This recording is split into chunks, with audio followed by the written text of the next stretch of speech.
Get nasty on a Monday. It's a Fast Lane on 101 ESPN 202. Your time check brought to you by Clarkson Jewelers, an officially licensed Rolex jeweler. With Andrew Marsh and Jamie Rivers, I'm Anthony Stalter. Carey Davis off for the week. He's got spring break, so he's out with the kids somewhere, enjoying life. Yeah, you guys are never here. That's Jamie Rivers, of course, former St. Louis Blue and now part of the FanDuel Sports Network, on every single call for the Blues, or at least the majority of them. And he's out a lot. The Blues get it done last night. Why the side swipe for? I was going to ask you how hit me, so I hit you. I was going to ask you how your vacation was nice. all this stuff, you know. And it was great. now you can just go fast lane yourself. I missed you guys, and I missed conversations like that. I don't think you did. Where you just flat out tell me to go fast lane myself. I appreciate it. Jamie, apparently these Blues are hot. Six in a row now. They win last night 4-1 over Nashville. And I heard you guys, we're kind of talking about this in the pre-show meeting. The last two games is like they played fine. Played fine. And they drubbed them. They drubbed Nashville last night. They over the six game winning streak. There's been several key performers, but really when you're scoring as much as you are, there are contributions all over the ice. Jordan Kyrie's reached a 30-goal milestone, pivotal to the offensive success. Robert Thomas continues to be a playmaking force. He's leading now in assists. Both the goaltenders, so if we move from offense to your puck prevention, both Binnington and Joel Hofer have shared duties effectively. I mean, this is a complete team effort to get the Blues into that second wild card spot. But what are your observations during the 6-game winning streak? I still daily try to figure out how we've gotten here. And I don't mean that in a bad way, because this team is just polar opposite of what it was in the month of January. Month of January, not a great month. February was interesting. Got split up with the Four Nations tournament. And we literally have to use the Four Nations tournament as like the mile marker here, because once they came back from that, this team has been completely different.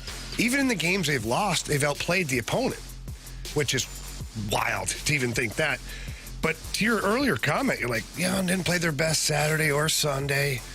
They still won both games with a total of 8-2 goals for, goals against. So that's how things are rolling right now. Yeah, they're a team right now that even if things aren't going exactly as planned, they're not folding. In years past or months past, that second period yesterday could have ended up being just a disaster for the Blues. It wasn't a great period for the Blues. Jim Montgomery said it was choppy. It was. There was tons of whistles and timeouts and just stoppages. And Nashville was playing a really sloppy, grinding game. It was just like a not good hockey. Yeah. But that played to Nashville's favor because, the Blues had been working so well with their puck movement, their transition, their speed. So it nullified a lot of what the Blues were able to do. But then they regroup and come back for the third period. And the third periods recently have been excellent.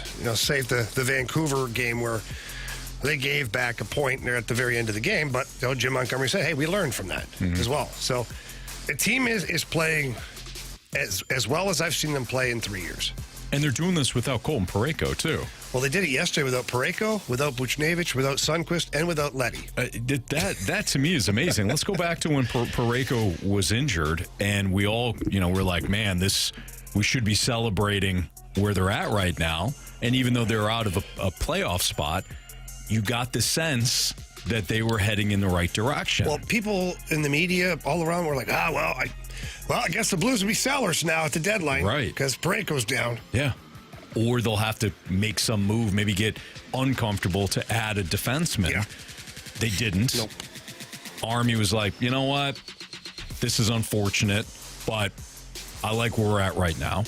And the team has galvanized. They're doing this without several key players or several role players, like you just mentioned. I think that is the most impressive aspect. But let me go back to something that you just said a couple minutes ago. You said, I'm searching for how they're doing this. Yeah. Is there any one way, and is that kind of the point?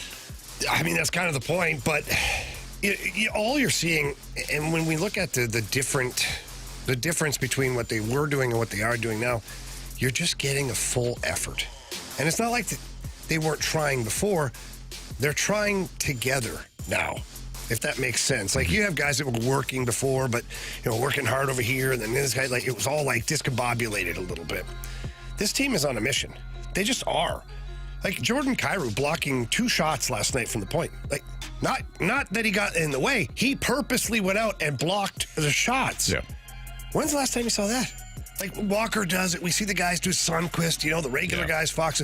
But now you're getting Thomas, Kyrou, Holloway, all these guys blocking shots all the time. And when's the last time you've seen a Blues team with this many fights? And the physicality. Jake Neighbors crushes a guy. Wasn't really on purpose, but Martinez goes into the boards. It was a little bit scary.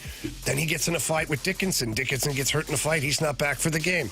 Then you got Bolduc, who crushes a guy with a hit early on last game. Walker gets in a fight. Bolduc then comes to the by the way, Zach Bolduc, I don't think he has a fight in his life. I could be wrong. I'll fact check that. He steps in to defend Robert Thomas. So much so it cost him a couple of grand. We'll get into that a little bit later. But this is what you're seeing. Every scrum, there's 5 blue jerseys in there. Yeah. Like, that's a team that is fighting for each other. Well, this is something that you have begged for years now. It can't just all be. It can't always be Braden Shen. There's got to be some toughness. There's got to be some physicality. We talk about that. We use grit, maybe even too much. But these are the things that we want to see. It's not just, hey, possess the puck more, take more quality shots, get in front of the net. Like, all of that needs to be there. It is these guys playing with more physicality, running guys through playing the body more. Yep. These are all things that I think you have talked about now for 3 years, and like you just said, man, we're seeing it. Well, the biggest thing that I've said over the last couple of years is when you have players doing things that are out of character for them, and I mean in a good way, that's when you have something unique. I'm not going to say special. Special. No, it's unique right now. You've got guys like Zach Bolduc. I mean, some nights he's leading the hit parade. He's a skilled player. Right. And he's hitting guys. Jordan Kyrou finishes his hits now, blocking shots. Those are out-of-character things that guys are doing. So when you see a teammate doing things that he ordinarily does not do, but he's doing it for the betterment of the team, well, now you better be willing to do the same. And so that's why with all these scrums that you're seeing and all these, like, whatever, everybody's in there. Like, if I don't go in there, I'm the odd man out. Right. So, no, I'm in there. I don't care if I get punched in the face. I don't care if I get put in a headlock or what. It doesn't matter. Because I know that if that happens, there's another blue jersey behind me who's going to make sure that it doesn't happen for very long. No doubt. So that, to me, is the biggest thing right now. So that's our take on where the Blues are. What about Robert Thomas's take? Here's him post-game last night on what has led to this success. I think starting with the purpose is really important, setting the tone. We're limiting turnovers. We're making sure the puck gets in, and we're making sure that the other team has to go through all of us to get it into our zone. So just being confident, playing tight, not being afraid of being aggressive, and I think it's serving us really well. I like what he said there about making sure that you have to go through all of us to get into our zone. And that, I think, plays to the everybody has a role. And like you said earlier, everybody is now playing for each other. They're playing as a team. It's no longer, I need to pick up my game. It is, no, I have to do my role. I have to play my role, and I have to trust that the guy next to me is going to play his role. And if we all do it together, then we've got a team. We're going to have success, and we're matching up against opponents that we can beat, and they are. Well, to me, the biggest difference is from a non-hockey standpoint, the confidence that Jim Montgomery has instilled in his team. He's come in from the very first week he was here, maybe even first day. Zach Bolduc's going to play. He's going to play. In fact, he's going to play more than he was, and he needs to shoot the puck more. What's going on with Zach Bolduc? The kid is on fire right now. A beautiful assist again yesterday, and then he gets the cross-checking, sticking up for his teammates. 14 goals on the season. Now, can you imagine if he played every game? Right. He'd be at 20 right now. So that's just one guy. Now, let's really stretch it out here. Dalibor Dvorsky, congratulations to him on his first NHL game. Before the game yesterday, Jim Montgomery's asked about Dvorsky and how he's going to play him and things like that. And he says, I'm going to play him. And if he plays well, he's going to play a lot. He goes, that's what I tell all my players. Yeah. And he held true to that. He played him in the third period. At one point, I believe it was right after the one big penalty kill, right before it. And I look on the ice, there's Dvorsky on the ice. The game is on the line at that point, and he's out there. That goes a long way with the players, man. And it doesn't discourage the way they play. He wants Dvorsky to handle the puck, to try and make plays, not just be a rockhead and just dump it in and go hit somebody. Yeah. So I think the players are feeding off of the confidence that the coach has in them. Therefore, they're confident in each other, too. It's like Palante being used early on. Remember when Ollie used him as a rookie in certain spots? It's like, we're going to see what you have right now. And that could go one of two ways with a young player. It could go really badly, and then he's not ready, or it can go really well in the case of Palante or maybe even Dvorsky, and now you get a player that they know that they've got the skill set and the ability, and their coach knows that they've got the skill set and the ability. It's Fastlane on 101 ESPN. We're going to talk about the Cardinals finalizing the roster. What questions do we have? Oh, boy. And do you agree with the Cardinals opening day roster? We want to hear from you. If you want to leave us a Scott Lee Heating Company mic drop via the 101 ESPN app, we hope you do so. Again, do you agree with the Cardinals opening day roster? What questions do we have about the 25-man roster? We'll get into that next in the Fastlane on 101 ESPN.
you agree with the Cardinals opening day roster? It's Fastlane on 101 ESPN. Jamie Rivers, Andrew Marsh, Anthony Stalter. Our guy Carey Davis is off this week. Appreciate you tuned in here in St. Louis. And that's the mic drop question that we're asking today. So you can leave us a mic drop.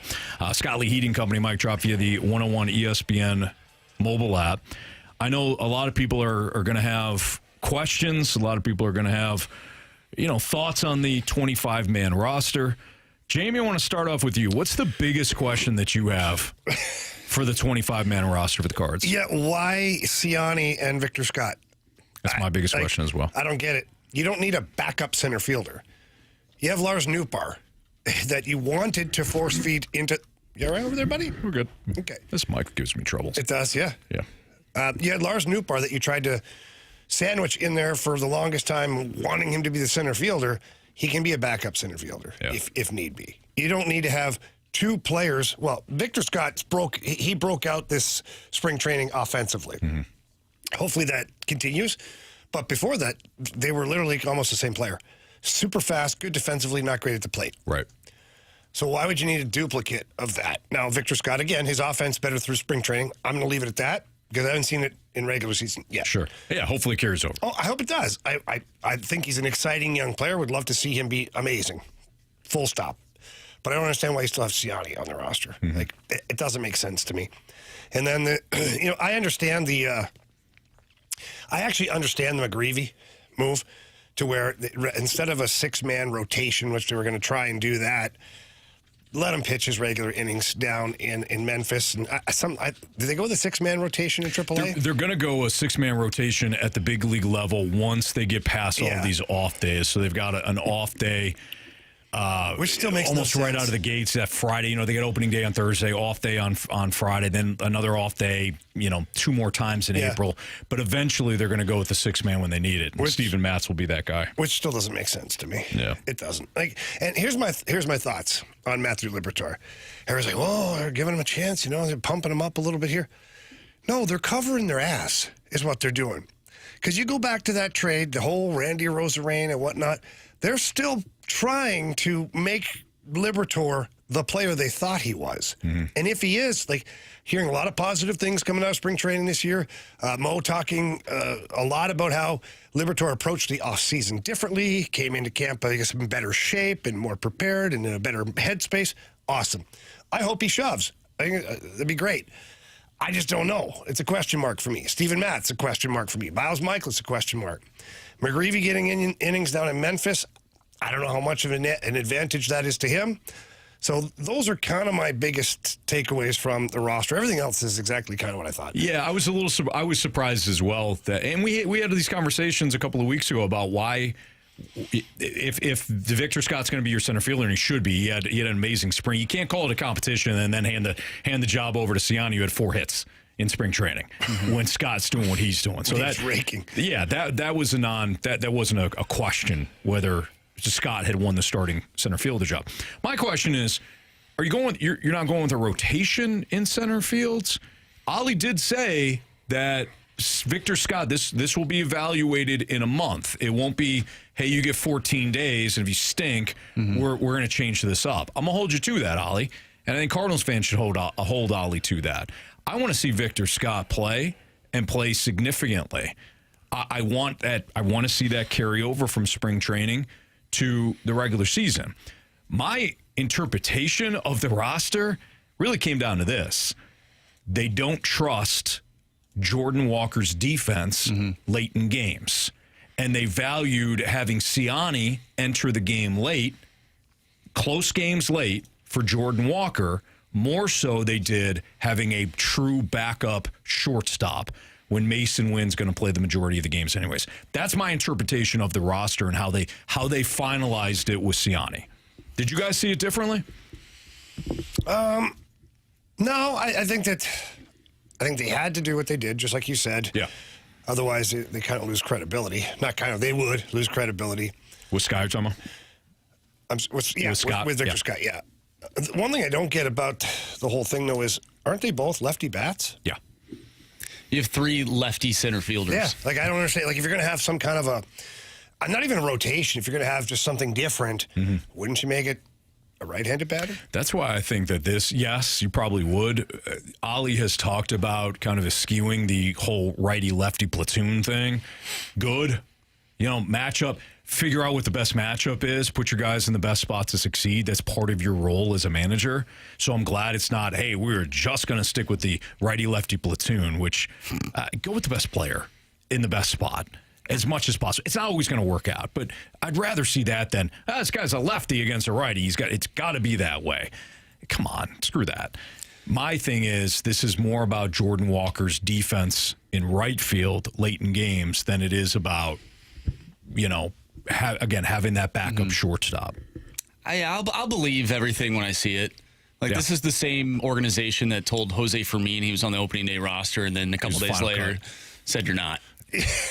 So nice how job, good kid. is your word? I'm going to Memphis. We get a text from the 573, typical fast lane. Season hasn't even started yet, and y'all already complaining and being negative. In fairness to us, we've been negative all offseason. So, as far as Liberatore going to the starting rotation, I think in a perfect world, as a fan, I wanted to see the young players. Reality is, with Miles Michaelis, even though he's on essentially now a one-year deal, because this is the final year of his deal, and same with Steven Matz, this is a money thing. This is a money thing for the organization. I would have loved to see the Cardinals move on from the two veterans, Matz and Michaelis, knowing what we do now, and this is hindsight, but having Liberatore in the rotation. You can't do that because you don't know if Liberatore is going to stick. But I would have loved to seen McGreevy get every opportunity to be in that starting rotation after, and it was only 16-plus innings, but him having a 1 point whatever ERA. Yeah. Again, spring training, small sample size, I get all that, but I would have loved to seen him as opposed to what we know Miles Michaelis is. But that's me, the fan, talking, not me, the ownership group that's paying Miles Michaelis $17 million. That's exactly it. Yeah. The big thing for me is, with this whole Victor Scott thing, to me that shows, okay, you want to win because he's been your best player all spring. But when it comes to pitching, that's not the case. Pick a lane. Yeah. You mean for McGreevy specifically? Because Yes. Liberatore got his opportunity. Well, for sure. What But if McGreevy, is he not Victor Scott? Log jam in a certain position? Sure. Played your way onto the roster? Would you have been okay with Palante being the one that either shifted into the pen or AAA, and McGreevy got that spot? Why do you single him out? Because if we're doing the competition thing, McGreevy outperformed Palante. But he also outperformed other guys too. Sure. So it's. But again, going back to the money thing. Yeah. You know what I mean? You're right. Because Michaelis, unless he got hurt, he was going to be in the starting rotation. Yeah. So I think Palante, and I'm going off of what, Marsh, you just brought up with the competition aspect of it, with Victor Scott and Ciani. I think that would have been your competition. You know my opinion. It's not even Palante. It's the older guys. It's Michaelis. Yes. Yeah. Well, this was always going to happen unless you were willing or able to move Michaelis or Matz. Or Fetty. Correct. Or Fetty. I don't think they're willing to move Fetty. I think they actually wanted him. I never once did I get the feeling ever that they were looking to move him. Did we even hear any rumblings? You have to. Anthony, I'm just asking you. You have to. You have to sell him to the highest highest bidder. If that's the case, then you get rid of Sonny Gray. I'm okay with them keeping Gray. Yeah. Because I think having that one, veteran that wants to be here and all, I think that's great. Fetty is his contract is up. I think they're in an impossible spot because, and they put this on themselves, right? You either go the route of, hey, we want to reward these guys because they've played really good and they've done everything that we've asked them to do. Mm-hmm. And what kind of example are we setting if we don't have these guys, sure, or at least Victor Scott, on this roster? And the other side of it is you have all these other dudes, so you're paying them, and maybe they do get hurt. If you bring up some of these other dudes, McGreevy, Quinn Matthews, then you have zero depth. So I get it. I understand where their philosophy is. I just don't like it. Right. I think that's a good way to put it. Yeah. You understand it, I don't like it. but you'd rather see it in a perfect world play out where you get a chance to see the young players. For sure. I'm with you. I'm with you on that. I don't know if that's the smart. You kind of hit on this. I don't know if that's the smartest play. Yeah. It's certainly not the most realistic as if you factor in the money, but I understand where you're at on that. And as a fan, I agree with you. All right, it's Fastlane on 101 ESPN. Jamie Rivers, Andrew Marsh, Anthony Stalter, Carey Davis off this week. Boy, March Madness has been lame. We'll get into that next. Jamie, there's Jamie's viewpoint. That's next on 101 ESPN.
If you're tired of looking at your vehicle the way it sits right now, add some accessories, some modifications, and the best place to go for that is Pure Performance. They are your one-stop shop for all of your aftermarket modifications.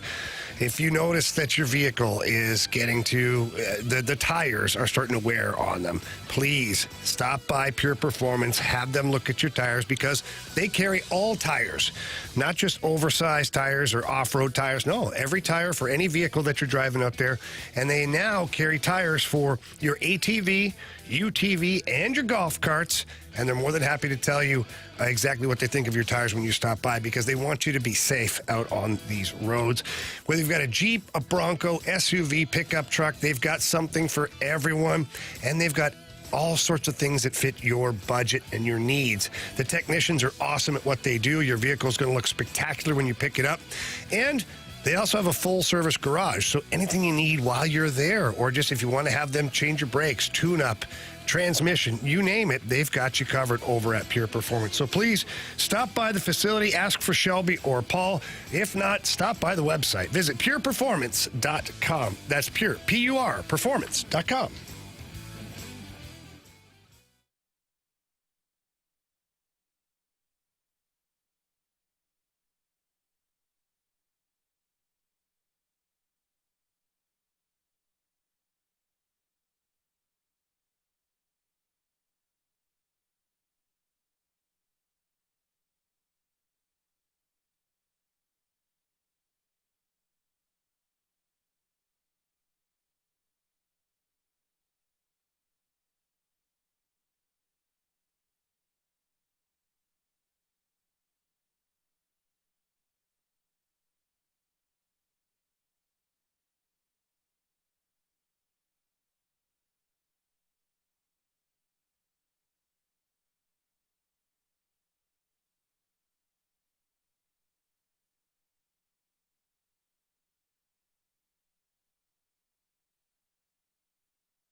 101 ESPN Sports Center.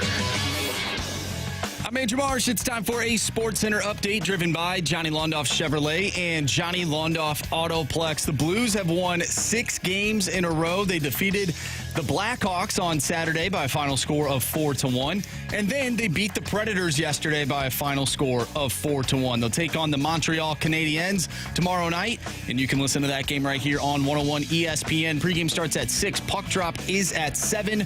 The Cardinals have their opening day roster good to go. We want your opinion on it, so send us a mic drop. And, of course, you can always text into the Air Comfort Service text line, 314-399-9646. Get those mic drops in. Scott Lee Heating and Cooling mic drop. We're going to dive into March Madness. Has it been lame? What do you guys think? Text us. We're going to discuss it next right here in the Fast Lane. I'm Andrew Marsh, and the Sports Center update is driven by Johnny Londoff Chevrolet and Johnny Londoff Autoplex. See them at londoff.com. Chevy, together we drive. Are you kidding me?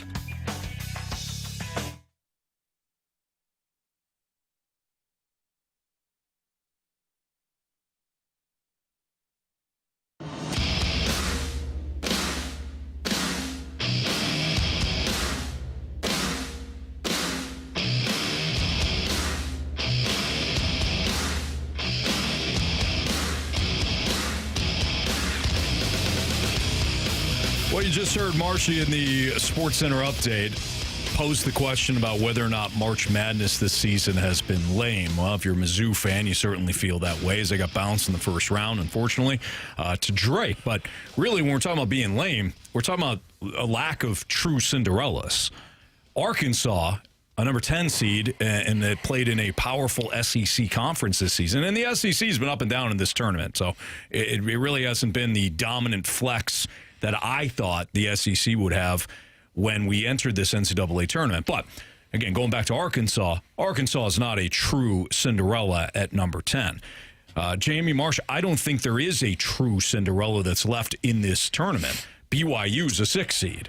You know, BYU had a really good year. We're not seeing that legit Cinderella. So I think that is where we come in and say, yeah, you know what, there's something lacking right now with this NCAA tournament based on what we've seen in years past.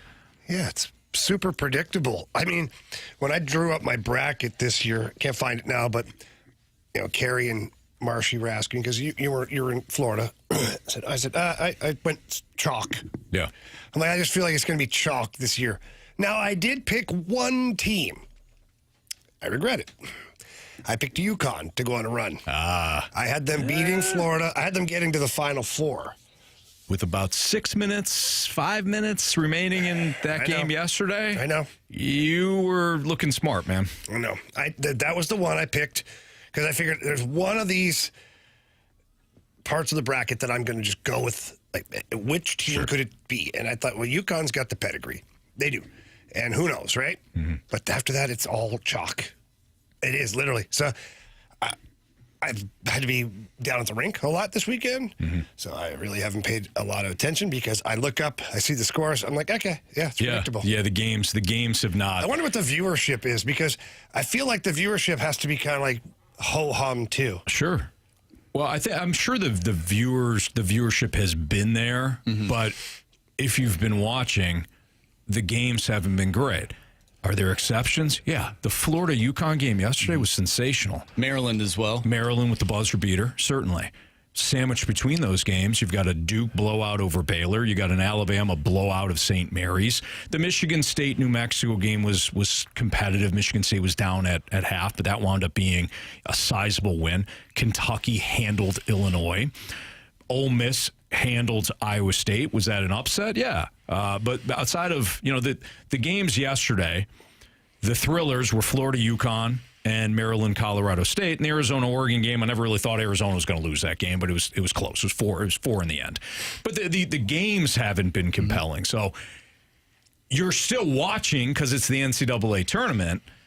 But when the games are spaced out like they were yesterday, you can't bounce around. You're locked in. And outside of those two games that I mentioned, it wasn't a great day of basketball. So Aaron Torres of Fox Sports tweeted out, for the first time ever, no number 1, 2, 3, or 4 seeds lost in the NCAA tournament. There's your Cinderellas right there. Right? They're all gone. That's what. Yep. They're all gone. See you. It came down to, who was it? Bryant against Michigan State. Yeah, that one of the final games. It didn't go well. Well, that was one of the teams that you picked to cover. I heard. But either way, I would have lost that night. but yeah, My real pick was I was fading Carey's Illini. Yeah. In that was Xavier. Xavier plus 4.5. Yes. But that Monday, I said, hey, I'm picking one team to upset. A big time dog, and I had Bryant Bulldogs taking down Michigan State, and for the first, 10 minutes of that game, I was like, good. oh baby, here we go, and then they couldn't hit a shot. Everything's been fleeting, right? So Yeah. so McNeese upset Clemson in the first round. And then they fell behind by like 90 against Purdue early. So your Cinderellas, there was no staying power there. There's no sustainability. Well, if you go back and watch that game, Clemson came roaring back. Oh, they almost they almost figured won. their crap out and they pushed right like that Just wasn't a like little too late. That wasn't like, oh man, they got worked. No, those guys, they held on for dear life while Clemson. Right. Yeah, they couldn't buy a shot. No. Clemson couldn't buy a shot early in that game. So we have an interesting text here from Pork and Beans, and I won't read the whole thing because it's long. But the best part, it says, is that guys, just because we don't have a really high seed making a deep run doesn't mean it's not a good tournament. The Sweet 16 on is going to be some amazing basketball because it's some of the best teams in the country. Nailed it. That's the question sure. now. Nailed it. I've always thought you need one Cinderella. You don't need multiple Cinderellas. You need one to upset the apple cart. We don't have that now. But to the texter's point, I think it's a great one. What we do have are the quote-unquote best teams from the regular season still alive. Yep. A Duke-Florida national championship would be incredible. Right. An Auburn-Duke matchup in the national title game would be incredible. If Houston got in, hell, Texas Tech as a 3 seed, I find to be highly intriguing. I don't think they get past Florida out of that side of the bracket, but Texas Tech is highly entertaining. I think what the texter noted is that we should get excellent basketball from the Sweet 16 on, even though the first 4 days of the tournament wasn't necessarily great. I'm not looking for a George Mason run to the Final Four. Like, I'm not looking for that, but I want something more in those first 2 days. Yeah. And like McNeese State, cool. Mm-hmm. They beat Clemson. Right. Clemson's not a basketball. Like, they're a football school. She's just mad today. There's a 5 seed. I don't care. Well, you do have some big programs, though. You've got big programs, you got big conferences. So that's the trade-off. You don't get that George Mason. You don't get that Loyola Chicago. Right. But you do get the SEC. You get the Big Ten. I mean, you've got massive programs now that have had really good seasons. I'm looking just at the point spreads. Everything that first day when we come back is 8.5 or less. You're not getting double digit point spreads. If you go to Friday, everything is, again, 8.5 or less. The biggest spread is Auburn and Michigan. And Michigan, while not a Cinderella at all, that's a team that a lot of people thought you're going to get bounced early on. Their first matchup, in fact, they were only laying 2.5. And they won that one handedly, got past Texas A&M, and now line up against Auburn. 8.5 seems like a lot of points right now. I mean, I think moving forward, again, to the texter's point, I think we've got really compelling basketball. First weekend, not great. So who is like the biggest Cinderella left? We get a lot of text saying it's Arkansas. I don't. By seed, yes. I think they're way better than what their seed is. BYU, I didn't expect BYU to be here. I actually had BYU advancing to this spot. Well, so you've gotten the last 2 brackets right. I have. So you know everything. Go Huskies. Did you make one this year? I did, yeah. And Florida over Duke. Wow. I choked on Congratulations, chalk. Gator. I choked on chalk. I think I want to find. I've got Duke winning it. That's not bad. Not bad, but I think I had them against UConn. Maybe Well, that is maybe bad, I did. Maybe I don't know. It's somewhere in this paperwork. Yeah, I don't think there is. I guess BYU. I guess. Yeah. Oh no, I got Auburn and Duke in the final. That's a pretty good There you matchup go, too. yeah. Nice. Ole Miss. Nah. I can see Ole Miss getting past Michigan State. No problem. I mean, Michigan State did not look good against New Mexico, but there is no true Cinderella. Nope. It'll be good basketball at least. It will. All right, this Fastlane on 101 ESPN. We've got what's trending next.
topics in the sports world. What in the wide world of sports is going on here? It's time to find out with What's Trending? Brought to you by Elite Comfort Experts. Heating and cooling with no gimmicks, just guarantees. EliteComfortExperts.com.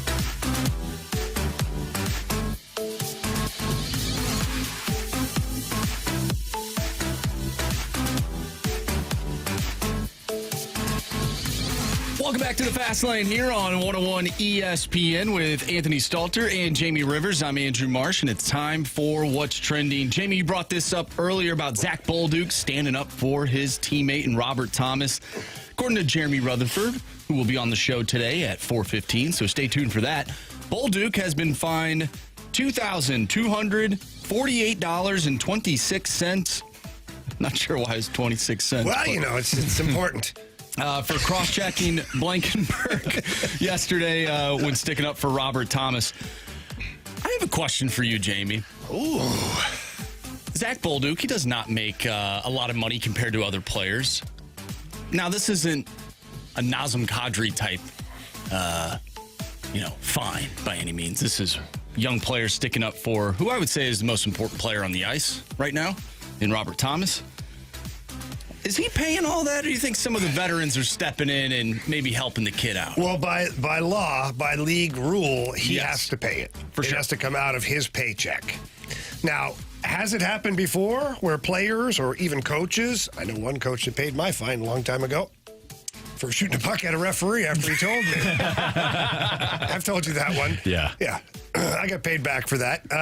Weren't you on a league meeting, too? Didn't you have to talk to the league? Yeah. Yeah. The whole thing, yeah. And I just ended up getting fined. I think it was And you said it was a set play? set play, yeah. Jamie got confused. Yeah, I mean, I'll tell the story quickly. Yep. It was Denny LaRue was the referee. Joel Quenville was the head coach.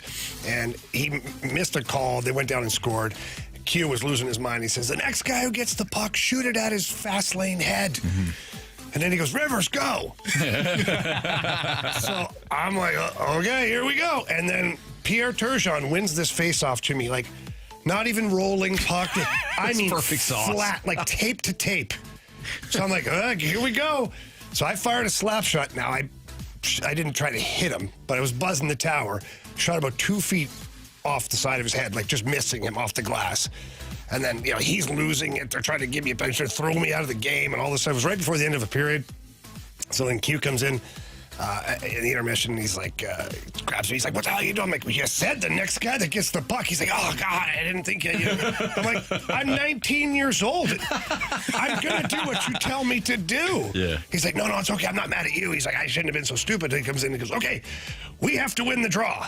And when we do that, whoever gets the puck is going to do the same thing that Riv did. We're going to say it's a set play that we've been working on, So we ended up doing, the league was like, okay. I didn't get suspended. I got fined. I think at the time it was like $1,500, you know? But anyways. And 36 cents. And 36 cents, yeah. But yeah, so I don't know if somebody will pay him back or not. Doesn't matter. Mm-hmm. What Zach Bolduc did last night was so important for him. Mm-hmm. And people say, Joe, did you think he went too far? I get questions on Twitter. No, I don't think he went far enough. Mm-hmm. He should have broke his stick in half on the guy. He tried. He got his money's worth with those cross checks. Now, in fairness, he did get it on the pants. He didn't even get it above the pants where the ribs are. Mm-hmm. He still got it kind of low on the lower back, which I'm sure doesn't feel good. But you're Zach Bolduc. You're known as a goal scorer. You're essentially a first-year guy, first full season in the NHL. And Robert Thomas gets clipped. He's your teammate. And your team recently has been sticking up for each other. Mm-hmm. You do that. You go over the top. You make sure nobody ever wants to hit Robert Thomas again. And also, you make sure that they don't, that Bolduc's not a fighter, but he might just slash you in the face. Well, he ran some dude. Yeah. Forgot who it was earlier in that game. Just crushed him against the boards. And so I had no problem with him doing it. I had no problem. I thought the penalty was excessive. I thought if anything, give him 4 minutes. Mm-hmm. 2 minutes for each cross check that he laid on the guy. 5 minutes was excessive, but that went a long way in that locker room. And, Monty was asked about a postgame. Well, what'd you think? He's like, I liked it. Mm-hmm. That's what we do here. We stick up for each other. Mm-hmm. So the players are all buying in, and it's paying dividends. How do you think the Blues handled yesterday's officiating? I thought it was absolutely terrible. Oh my gosh. Can we talk about that for a second? Yes. The referees are just starting to make up calls. Like, they're making them up out of nowhere. I said on the air, hopefully I don't get fined for that. I said yesterday, I'm like, they're just making it up on the fly here. Marchessault slashed Toropchenko twice and cross-checked him once right in front of the official. And then hit Broberg. And then ran Broberg. After the whistle. Monty said, like, there was 4 penalties on one player and we somehow, the Blues, are shorthanded because Broberg, it wasn't even Broberg, by the way. I think it was Jordan Binnington's stick that tripped McCarron. I didn't even know some player got tripped. I thought maybe that was the initial call. That was what I was trying to, tell myself because it made zero sense. Well, what happened was, if you go back and watch that play, Marchessault slashes Toropchenko at the exact same time as the tripping happens. Okay, so maybe that's... So I thought, watching the broadcast, I'm doing the broadcast, we're watching the play, referee's arm goes up, I'm like, well, he got him. He got him for the slash. No, it was a trip. So then Marchessault, the dummy, he actually thinks he's got the penalty, so he's frustrated. So when Broberg goes to touch the puck, Marchessault thinks, well, we've got to touch the puck to get the whistle to go, so I can finish my hit on Broberg. Well, no, because as soon as Broberg touched the puck was dead, and then Marchessault drills him after taking 20 steps, as a running head start at him, and then all chaos breaks loose. And then the referee, out of all the guys fighting on the ice, he gets like, McCarron and Toropchenko, you guys got roughing. What? It was weird. There was a lot of bad calls. Yeah, I thought Marchessault could at least had a double minor on that. Absolutely. It should have come out minimum. It should have come out even. In talking to one of the linesmen, because they come over during the breaks, I'm like, buddy, he's got to just even that up. Like, you had 10 guys fighting in the corner. We had slashes, we had trips, we had punches. Yeah. Just even it up. Right. Instead, he gives an advantage to the other team. Yeah. But the Blues have done a good job killing penalties. I know they scored a goal yesterday, but it was a wicked shot. It's a wicked wrister. Wicked wrister. It was a good shot. But if you watch that play, Ryan O'Reilly, that little greasy son of a gun, God love him, he actually goes in and he picks Suter before the Forsberg goal, and then he drags his stick behind, taking Suter's stick with him so he can't get it back in the shot lane. So then Forsberg has an extra 2 feet, 3 feet to bring it in and find his shot. Yeah, I was like, look at that little cagey bugger. Well, who else also had a smart play? It was on the Justin Falk goal, and we were just talking about Zach Bolduc. He enters into the zone and just subtly lifts the stick of the defenseman as that pass comes across, and then Justin Falk goes in and scores. Like, Zach Bolduc's development has been awesome to see this season. And how about Jake Neighbors on that play? Jake on Neighbors, the first goal? On Justin Falk's goal. Oh, yeah. He gets into the zone and he delays just a bit. Bolduc does his job, and then he's able to sauce it over to Justin Falk. Like, there's a lot of really well-executed plays. And that first goal, too, Jake Neighbors, having the wherewithal to just patiently wait till Robert Thomas and Jordan Kyrou go in, put it into a space where Robert Thomas can make a play, and then gives it to Jordan Kyrou. And the Blues, they just look awesome right now. There's also another player that was on the ice, former Blues player, Jamie Rivers, for the St. Louis Blues first responders game last night. The police first fire. How'd it go? Police won. Landslide. Yeah. I don't even know what the score was. 9-2. 9-2. At the end, every shot they took was going in. But we had a good time. Well, good. It was and awesome. For a great cause. It's fun to be out there with those guys. And I know a lot of them through different charity games and just from different events around town. So it was pretty cool to get out there and have fun with them. And they're very appreciative. Myself, Cam Jensen, Reed Lowe, Jim Campbell, Bear Jackman. I don't want to say it's humbling to be out there, because I don't know if that's the right word. I just feel very thankful for all that they do, for all the first responders. Jamie almost went bar down last night. I did. He did. I did. He walked. He walked in, almost went bar down. I think he rang the post. It did. It hit. I think it was a post. Yeah, I got it up high enough, but I hit the post. And you had the old bucket helmet on. The Jofa. Yeah. My girlfriend always like, why do you wear that thing? It's got no protection. I go, I dare somebody to knock it off of me. Where did you get that? Because obviously you didn't wear that. Yeah, we did. Did you? Not in games. Well, that's what I'm saying. Yeah. In '93, veteran players used to practice. A lot of them practiced without wearing helmets. Okay. And rookies were forced to wear a helmet, and that's what they gave you, is these paper thin Jofas, like the Gretzky helmet. Yeah. And so I'd wear that in practice and thought I was pretty cool. And I've had it I've had it ever since. And now, since I've retired, like, I used to wear a real helmet on the ice when I was doing all my coaching. You start to get headaches, like the foam is like pushing into your brain, your temples, back of your head. I'm like, this is stupid. I go, where is my Jofa? Found it, plopped it on. I was like, it's like putting a cap on, like, perfect. It is so comfortable. And nobody's running me in any of these alumni games. Right. If they do, I'm going to probably lose my mind. Yeah. Jamie was getting a little chippy, though, right in front of the crease. A little bit. Couple cross checks. They get a little frisky, and you got to make sure you hit the shot collar a little bit. Settle down, champ. It's Fast Lane on 101 ESPN. What is Dalibor Dvorsky's role moving forward now that he's got a taste of the NHL? We'll dive into that next on 101 ESPN.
Over on the far side, they enter the zone.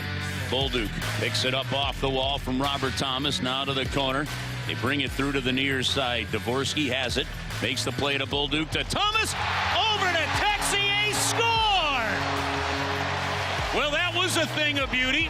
Chris Kerber on the call. It's Fast Lane on 101 ESPN. Curbs, of course, on 101 ESPN, the Blues Radio Network. It's the Fast Lane 301, your time check, brought to you by Clarkson Jewelers, an officially licensed Rolex jeweler. So a lot of people have been clamoring for Dalibor Dvorsky to get his first taste at the NHL, and he has.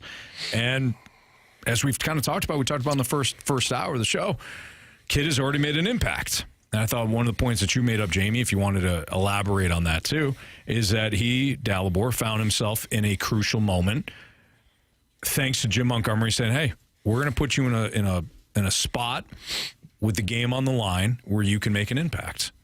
And Dalibor Dvorsky handled that moment perfectly. Yeah, so it was funny because the very first power play that comes up, Dvorsky's on the ice, and we're talking, John Kelly and I are talking to the producer via our little talk back button that we can talk, and they're trying to figure out when I say, hey, I think Dvorsky's going out on this power play. And I'm like, no way. I'm like, yeah, well, Steve Ott has got the dry erase board, and he's like showing him like where to go and his route on the breakout and stuff like that. And he played the first power play. I thought I thought it was rare because ordinarily they let the kids see the power play first. You'll be that guy. Let's say it's Jake Neighbors. Yeah. That's who you're going to be, right? Watch his route on the breakout. Watch where he goes. Watch where he ends up. Okay, great. Now the player's got a visual of it all. This one here was like on the fly, so much so that when Fowler came up with the puck, he kind of went the wrong way, and then he readjusted, got the puck, and anyways, they got in, they got set up, and then what really impressed me was his poise. There was a puck that was just fired across the ice off the wall, like bobbling puck. He had to turn his back to the play. And for a young player, when you turn your back to the play, you can get a little of the happy hands, a little bit like you're, whoa, where are they? Like, are they coming in? And you could kind of stick handle or bobble the puck or make just a quick play. Yeah. He didn't. He got a little shoulder check and then was like staring at Fowler and passed the puck. No looker to Bolduc, who then made a beautiful backhand pass to Thomas, who then hit Texier for the goal. But I was just so impressed with two things. One, Jim Montgomery throwing him out there. Let's go, kid. You're a power play guy. Let's see it. And he put him in his spot. He put him in the same spot on the ice as he plays all the time in Springfield. Mm-hmm. So a very comfortable area for Dalibor Dvorsky. And it worked out, and the kid showed great patience and poise, and it's just going to get better, man. So here is Jim Montgomery on Dvorsky, what he thought of the youngster and his first action. I liked him. He was really good. Made plays, moved pucks on first touch, which is a sign. That play he makes on the power play that leads to the goal, it's high end. So it's a good start to his career. So now the question is, how long will he continue to be in the lineup? Yeah, I don't know. Look, to me, he earned another game, but all things indicate that Oscar Sundqvist will be back for Tuesday's game. Monty said, it was just a maintenance day. He'll be back Tuesday night. If Booch is still out, dealing with whatever he's got going on, Sonny's back, somebody's got to come out of the lineup. Mm-hmm. Is it Texier? I mean, he just scored. That's not always the end-all, be-all when you score. Sure. But you produced. But you produced. You did something that, and it's only his second game back. He hadn't played in 15 games leading up to that. So scoring one goal in the 2 games that you play is pretty good. Mm-hmm. I'd say it's pretty good. Yeah. So it'd be interesting to see because, again, you don't want to have a young player sitting. It's not really great for him. But the flip side of that is if let's say he gets, he's recalled for the rest of this week. Get all the practices, go on the road with the team.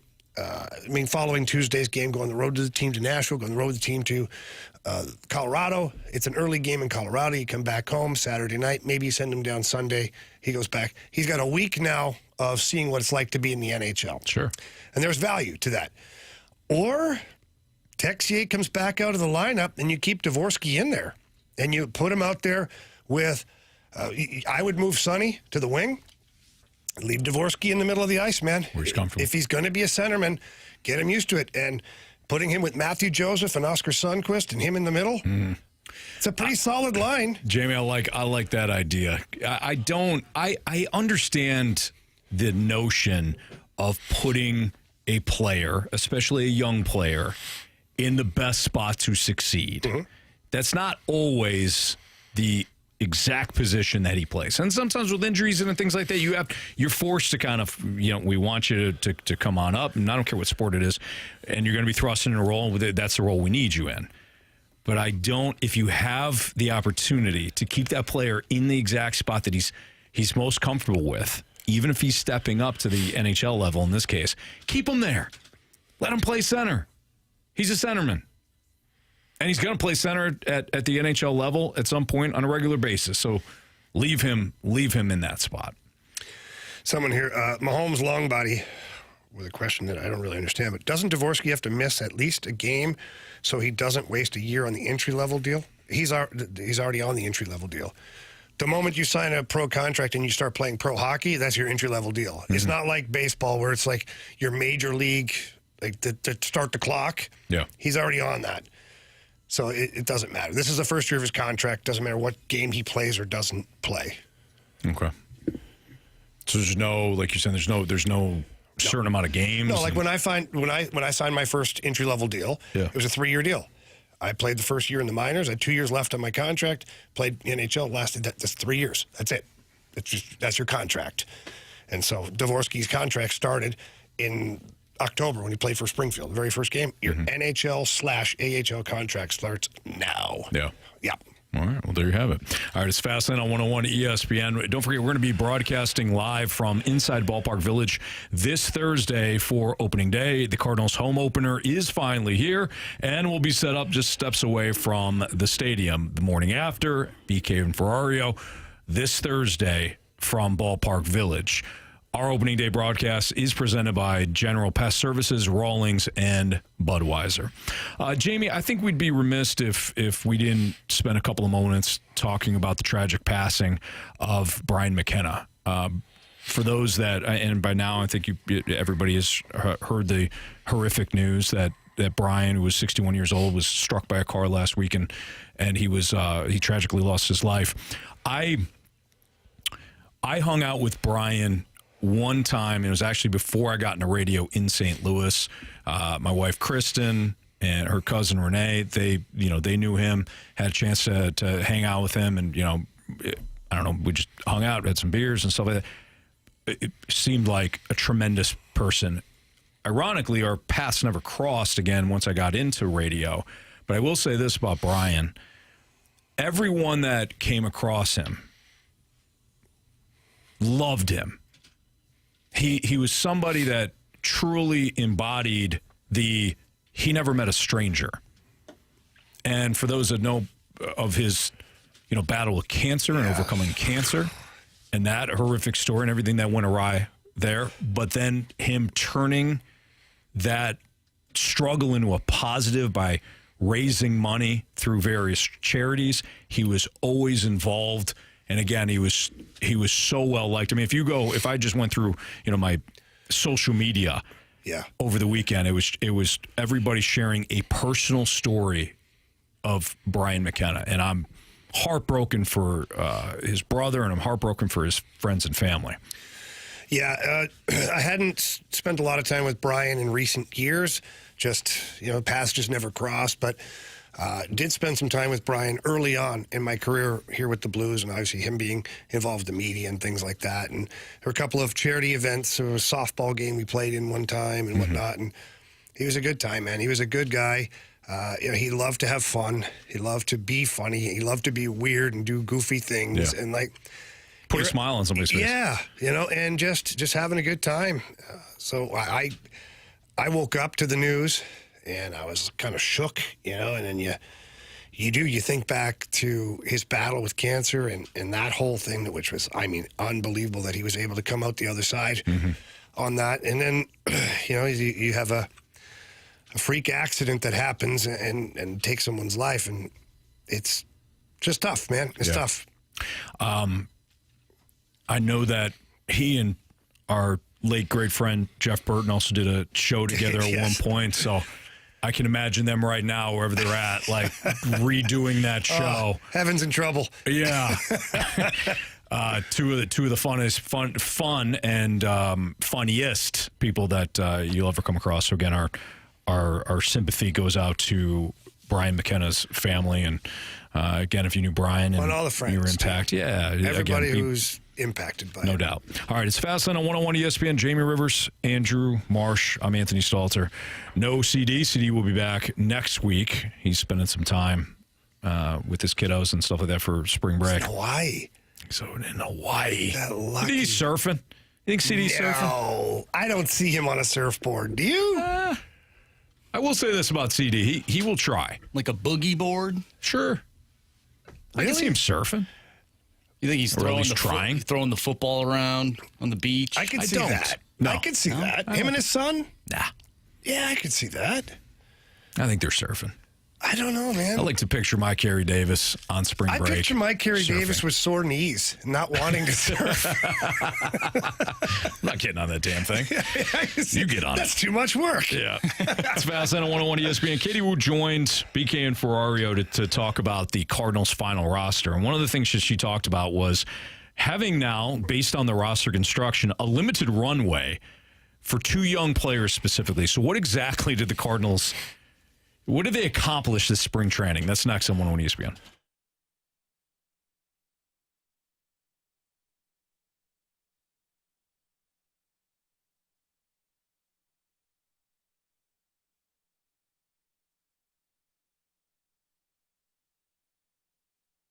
All right, guys, listen up. The summertime is here. Maybe you're unhappy with your energy levels. Maybe you got a few extra pounds from the long winter.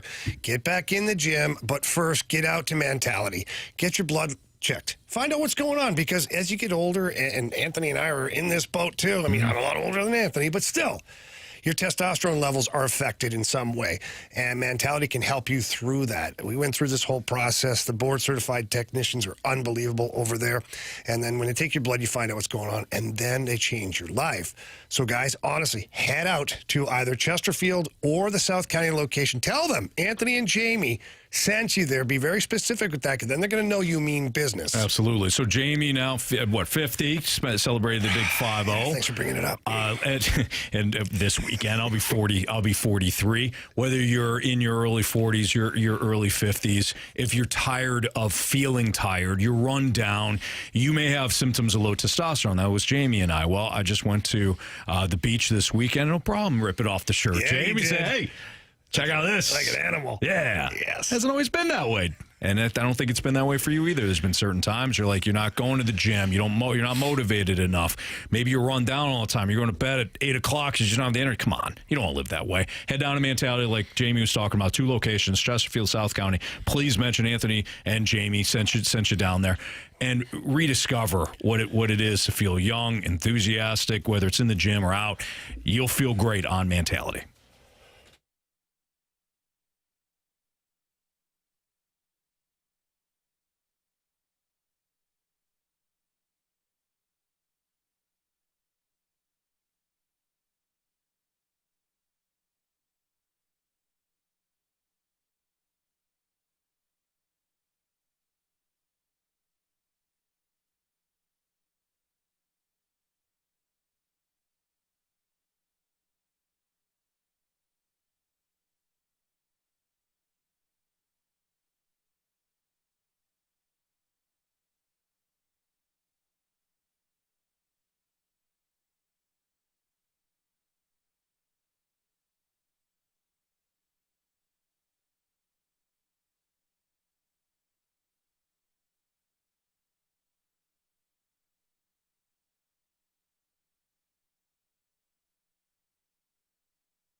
Hey guys, so the more you talk about the Blues, the more I'm infuriated about the Cardinals.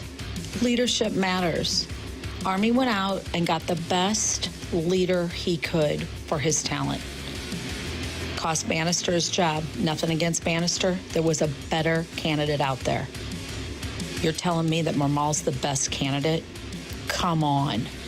And if a team can't spend the most, shouldn't they be the smartest in the front office and in the dugout? Jeez. All right, though. You guys have a good day. All right, that was a girl, Lisa. You always recognize that voice, and you always recognize what she's probably going to be hot on, which is the Cardinals manager job. Yeah. Ollie hasn't been safe for 2 years. He has not. No. I will say this. I've always been the guy that is like, hey, the manager in Major League Baseball is not like the head coach or even the coordinator in football coordinating the plays. It's not the same. There's a lot of individuality when it comes to baseball, right? It is you versus the pitcher. It's you versus the hitter, all that. There's not really here's our game plan, boys. We're going to only bunt. That's the game plan for the first 5 innings. Now, there's hitter meetings, there's pitcher meetings and all that. But really, the manager's role is to manage the clubhouse, figure out who's got it during a stretch, who does not, figure out your matchups and all that. But ultimately, the manager of 162 games has a lot more than just lineup construction and bullpen decisions. But that's all we tend to focus on as fans. I will say this, though. Having been that guy that has repeated that with managers, reading through Katie Woo's article at The Athletic about the roster construction and how they may go about this, Ollie, you better be on your game. Because there is a lot of, we're going to mix and match, and we're going to play the best matchup, and we're going to make sure that certain guys get certain at-bats because the front office wants to see these guys on. There's going to be a lot more on Ollie's shoulders. So to Lisa's point, her continued point, you better be on top of your game. If not, new guys coming in.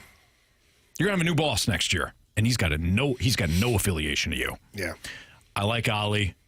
I'm not one of these, hey, let's fire the manager like a lot of people are. But I do think this is a pivotal season for Ollie. Yeah. So who do you guys think is the best manager in baseball? Bruce Bochy. Okay. You put right now. Yeah. If we could right now, we'd make a phone call. Bruce Bochy comes into the Cardinals, and Ollie Marmol goes to Rangers. The Rangers. Yeah. No. What's Bruce Bochy doing with this team? He's worth maybe a couple more wins. But that's my point. With this roster. But that's my point. Mm-hmm. So whether Ollie's your guy or not, for Lisa, it's not. Right. For somebody else, he might be it's with this roster, it's not going to make a difference. In order to get the roster or the results on the field to change, the front office has to change in their approach of the drafting, developing, signing quality free agents, trading for good players. Yes. Like that has to change. So my point is, it doesn't matter who the hell is in the dugout running this ship right now. And if they start doing this matchup thing and making sure this many at-bats and that. Some of it's going to work out, some of it's not. Guess who it doesn't benefit? Ollie. Is it, or? The players. The players. Right. And they talk about nonstop. We want to have a set lineup, and we're going to. And then, in typical Cardinals fashion, we're going to have a set lineup every day, and we're going to have some changes that we make from period to make sure guys get at bats and certain matchups. Oh, wait, what? How did I wind up on this merry-go-round again? And then they're going to say, "Well, Ollie did it." Really? Like, really? You're going to blame Ollie? Who probably, I mean, he has say, obviously he's a manager, and he has dug his heels, and we've heard different things from different, but ultimately, if Chaim Bloom and Mo go down there and say, this is your roster, we need to play this guy, and this guy, Ollie's got to do it at some point. Well, here's Katie Woo, who joined BK and Ferrario early today. Katie from The Athletic, of course, on what the Cardinals essentially did when it came to two young players this spring training based on what the roster construction has. One of my reservations about the 26-man roster is that it seems to be pretty redundant with multiple continuous positions like two left-handed defensive first center fielders and no backup shortstop, for example, right? And we talked to Ollie Marmol, and he said it's not perfect. And in my head, I was like, you could say that again. But what Victor Scott being in center field does is creates that trickle-down effect. Keeping Michael Ciani on the roster also does that. It's going to be really challenging for Ollie Marmol to get in the necessary amount of at-bats for Burleson, Donovan, and Gorman on a continuous basis. And he acknowledged that. I think think he was very proactive and very fair and honest about that this is going to be difficult. But to me, I agree that Gorman is the one who is going to, I think, have the most plate appearances taken away to start. This is not to suggest that he's going to be a bench player, but I don't know if there's any real way for the Cardinals to play Gorman every single day like they planned on it, while also making sure they have Burleson and Donovan in there every day. And Donovan's going to be in there no matter what. He's going to switch between second base and left field. Burleson and Gorman, they can kind of vary between the DH depending on where Donovan is. But with Victor Scott in there, it does complicate things. It also complicates things to bring Michael Ciani as that fourth outfielder defensive replacement, because if you're thinking about late games, who would Michael Ciani be replacing defensively in the outfield? That's Jordan Walker. So that's also taking at-bats away from Walker and Gorman, who are the two players that John Mozeliak had identified all offseason as needing as much runway as possible. So I do think the Cardinals have created runway for players like Victor Scott, Matthew Liberatore. I'm sure we'll get to him. But for the two players they prioritized all offseason, Nolan Gorman, Jordan Walker, I think this roster impacts their bats and their amount of bats the most. So I don't know if you guys are Office fans, but I just picture Michael Scott in that meme. This is the worst. Katie nailed it. Like you have certain runway for certain players, but not the two you wanted to create runways for. Yeah. Now, part of that goes back to Arenado. You're going to take him out of the situations more often than not. Potentially, yes. Not potentially. Potentially, yes. It just seems backwards. It just seems like, again, I'm going to go back to the press conference they had at the end of last season, talking about it's a transition. We're going to it's a youth movement here. Right. Gorman and Walker are youth. They're young players. And now Gorman's not even going to get regular at-bats. Walker apparently is not going to get a regular at-bat. If the game's on the line, he's out. It's a close game late. You're likely to see Ciani He's out. as a defensive replacement. Burleson, who was one of your most consistent bats last year, not to say the best, a consistent bat for the most part, he's not going to get regular at-bats because he's just a DH now because he's not in the field or at first base. I just don't know what the friggin' mission is here. And you're not winning. No, you're not winning. Well, you're winning 83 games. We don't know. Right. We don't know. I'm not going to go into wins and losses. You're probably going to lose. But anyways, I think that the message is so convoluted. Like youth movement, not really. Okay. Well, we're going to get at-bats for this guy. Not really. Right. Kind of. We got Liberatore in the rotation. Yeah, you're welcome. There we go. And we're going to go with a steady lineup. Not really. Yeah. I just don't know. It's and just then again, so it cycles back to everybody blames Ollie. Well, he's not the right guy. He doesn't challenge the front office. Okay. Who does anymore? What's the guy's name? Roberts. Dave Roberts. Dave Roberts in L.A. Two seasons ago, he's like, I don't know. They just tell me what I'm doing, and I just throw them out there. Right. And that's a decorated manager who would have he was a player, manager. He'd have the power to be like, screw you. He's not doing it. Well, it's easy for him. He has two Major League Baseball lineups within that dugout. True, but it's still what all-star. But then Marsh, even more so, he should have freedom to do whatever he wants. Because can you really pick a wrong player in that organization? No, that's a push button as it comes. But he outwardly spoke up and said, "Well, they hand me the lineup and I run it out there." Right. So what's Ollie going to do? Dig his heels in? His first major league job? He's going to say, "Screw you! I don't want to have Gorman in my lineup." Right. Or like. Yeah, because the front office would just look at him and go, okay, we'll find somebody else. But he's trying to manage for his job. So, he should be wanting to put the best players out there. What if they're telling him, you're our guy through this development phase? So if you keep working with these players, we see improvement, you're definitely the guy because we'll want to have you see it through. Yeah. And then he's going to be, okay. Because that happens in hockey. Like Jim Montgomery, when he signed here in November, he got 5 years. That told him, you're our guy through this transition. Whatever it is now. Now it's caught fire, and the Blues are playing excellent hockey right now. But go back to January. When the team was not looking good, they're losing games, they were finding ways to lose games. Montgomery is still going to be your guy. I'm not comparing Monty to Ollie because it's two different animals here. But I'm just saying if Ollie wants to be a Montgomery and see something through, he kind of has to listen to the front office a bit. Well, we've seen this in Major League Baseball too. You just mentioned the hockey example. The Cubs did this as well. Before they got Joe Madden, they had Rick Renteria. Anybody remember Rick Renteria? Yeah, it's Edgar's brother. Definitely not. Same last name. I like that. Definitely not. Heck of a player. Rick Renteria. Hey, you're going to see us through this rebuild. As soon as Joe Madden's available, though, you're out. And that's exactly what happened. He was there for one season, and then the Cubs reloaded. I don't even remember that. Yeah, he was there for 1 year. He was there for 1 year. Had a horrible roster because they were trading players, and they're rebuilding under Theo Epstein. They were able to get Joe Madden from Tampa. They did, and Joe Madden was the one that ushered them through the World Series run. Obviously, they did it right because they won a World Series. But Rick Renteria was handed a crap roster. Do something with this. Okay. Won 73 games. Fired at the end of the year because they were able to get Joe Madden. So we have seen this. Same with David Ross, too. Same with David Ross. But so going back to Lisa's original point, though, she goes, if you remember in her mic drop, she said, with Drew Bannister, hey, sorry, but Jim Montgomery's available. So they need a Jim Montgomery available. A lot of people would say, hey, it's Albert or it's Yachty. Okay. Those are they would be first-time managers as well. I don't think that there's not unless it literally is Joe Madden, there's not that marquee guy that is sitting there like it was with Jim Montgomery when he's fired by the Bruins. We all think like, hey, Albert would just step in and do an amazing job, and maybe he would, and maybe we'll get there at some point. But for now, Ollie's going to be the guy. But let's be honest. They wouldn't hire Albert with this roster.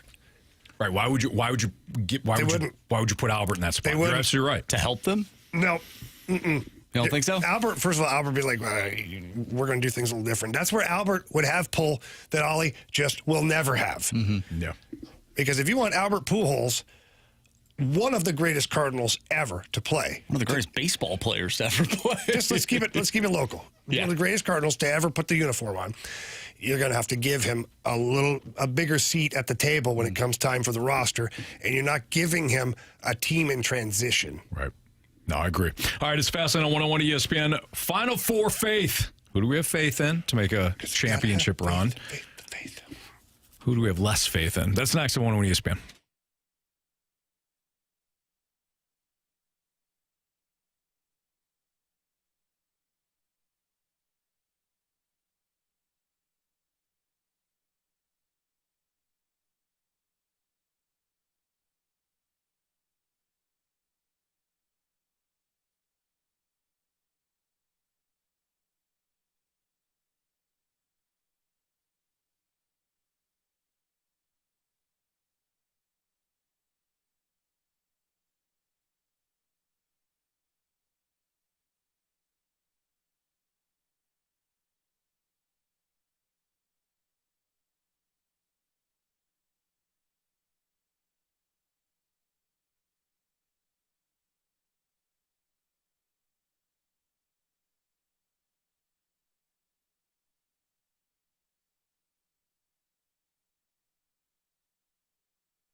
Jamie, if you borrowed money over the last 2 years or so and you're looking for, I don't know, maybe just a regular refi, you know who you're calling?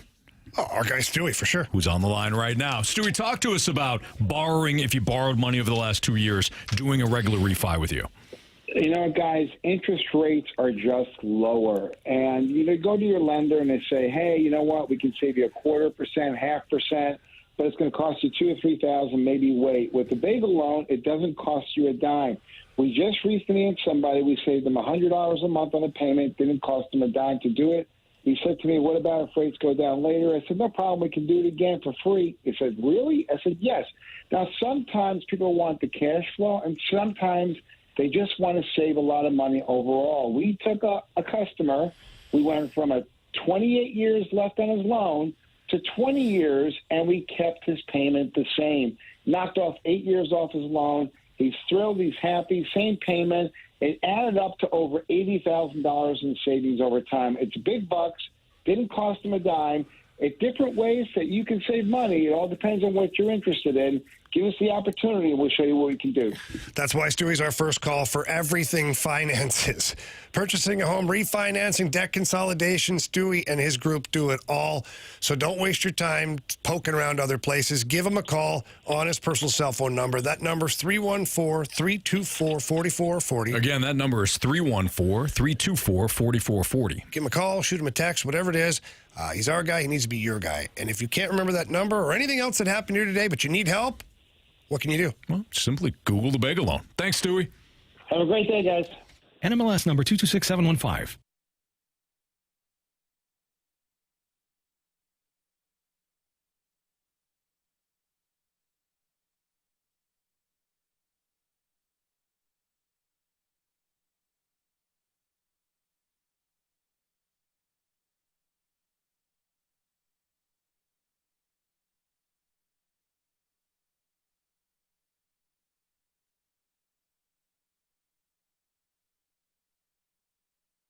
All right, spring is here. Weather's not quite hot yet, so get ahead of the game and get your HVAC unit checked out by my friends over at Elite Comfort Experts. They're the best in the business, and they pride themselves on great customer service. There's no gimmicks, just guarantees. All that means is that Elite Comfort Experts, they're not going to raise your price just so they can fictitiously give you an offer or a perception of a great deal. No.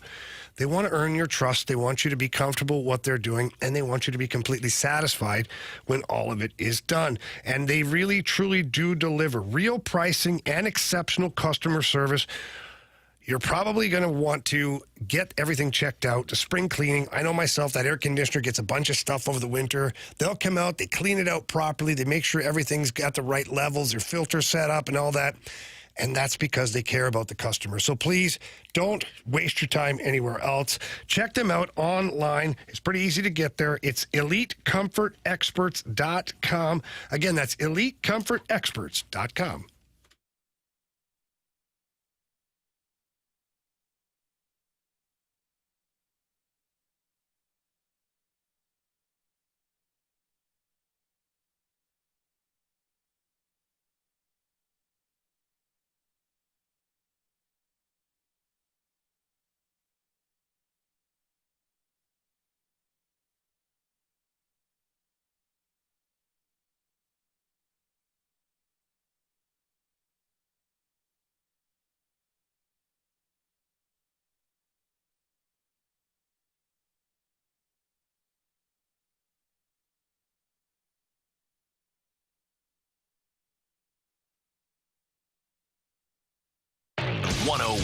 ESPN Sports Center.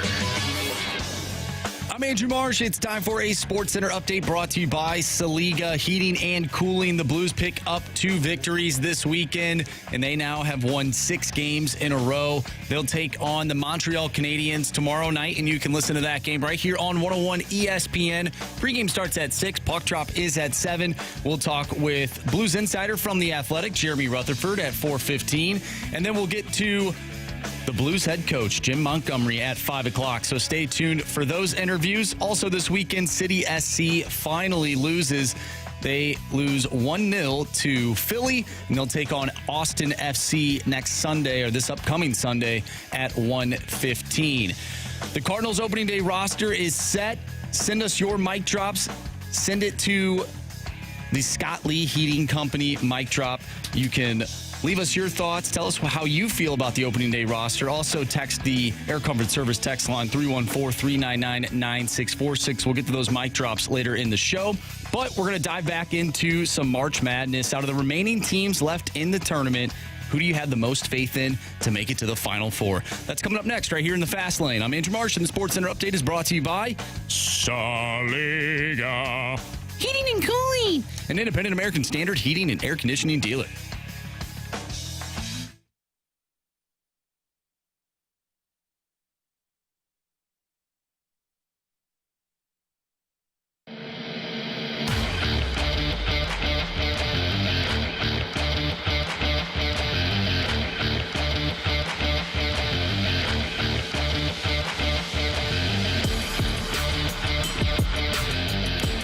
fast lane on 101 to ESPN.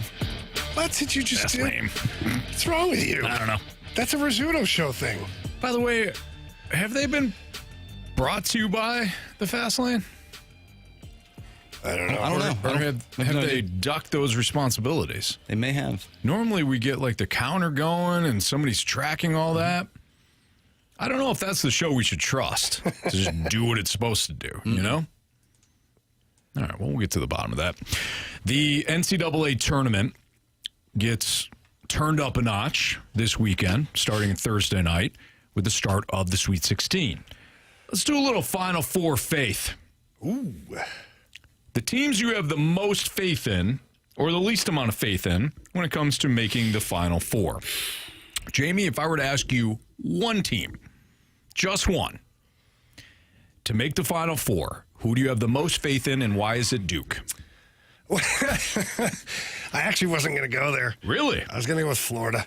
I think Florida's a better team. I picked Duke, but I think personally Florida is the best team left in the tournament. I know it's not really going out on a limb there because they're a number 1 seed, but I just think that one, they've got to go through Maryland.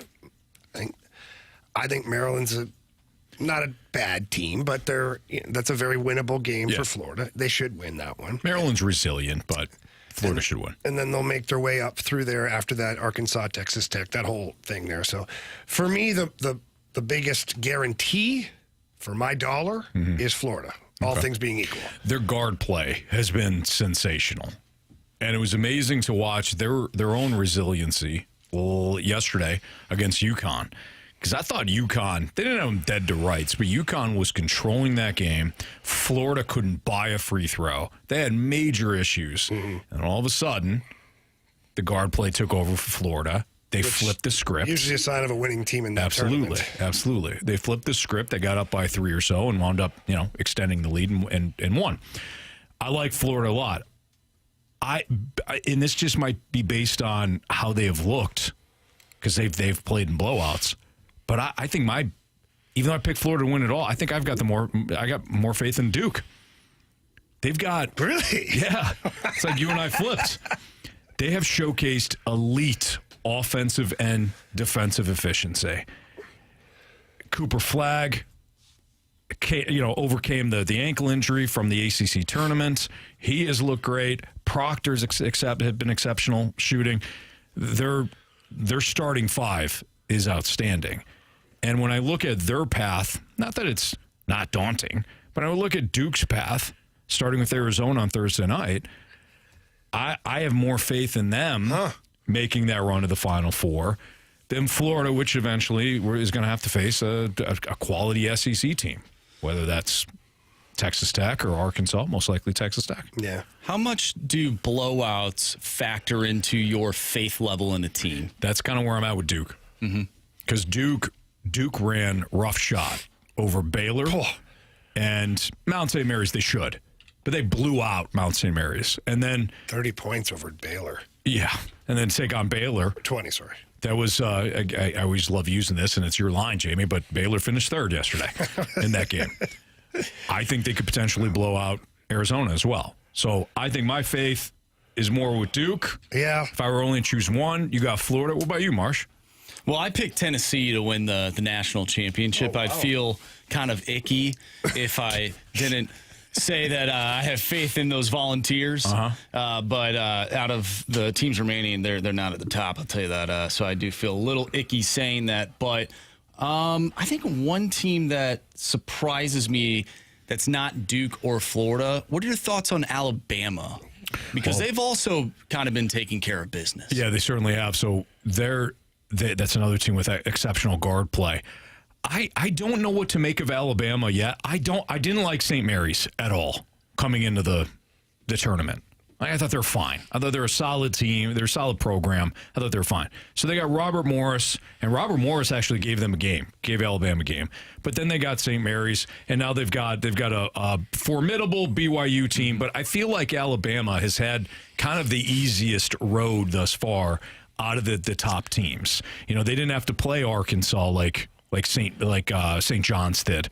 I think that this Alabama squad, we know what they can do, but it's based on what they did in the regular season. And I think Sears wasn't outstanding in that game against St. Mary's. So I don't know. I think they're good, but they're kind of off my radar right now. Which one seed do you have the least amount of faith in? For me, I think it might be Houston.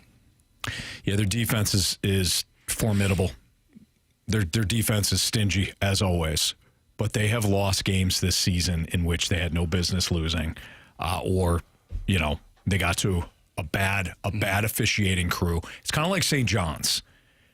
At some point, St. John's, as physical as they are defensively, if they had a bad officiating crew, meaning a officiating crew that didn't let them play, they were going to lose. It was like Virginia back in the day, same deal. The defense was great. They won rock fights.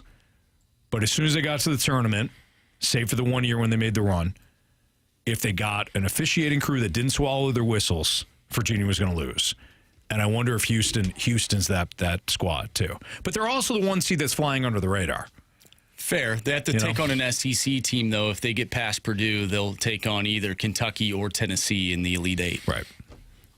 Who do you have the least amount of faith in? Out of all the teams left? Let's go with the top four. It's got to be a top 4 seed. Oh, boy. Okay. Because I was going to say BYU. Right. Top 4 seed? Mm-hmm. Well. For me, it's Michigan State. Is it really? I could see Ole Miss beating Michigan State. Yeah. Well, I would say Arizona. They're taking on Duke. They're a 4 seed. Well, that's true, too. All right. But well, that's a layup. Go fast lane yourself, then. Yeah. All right, I will. I'll just go ahead. Don't have to tell him twice today. Not playing Duke. No. See, I'm going to go. I booked my trip to Hawaii. I'll meet Carey down there. I'll bring a pigskin with me. Top 4 seed that is not playing Duke. How about that?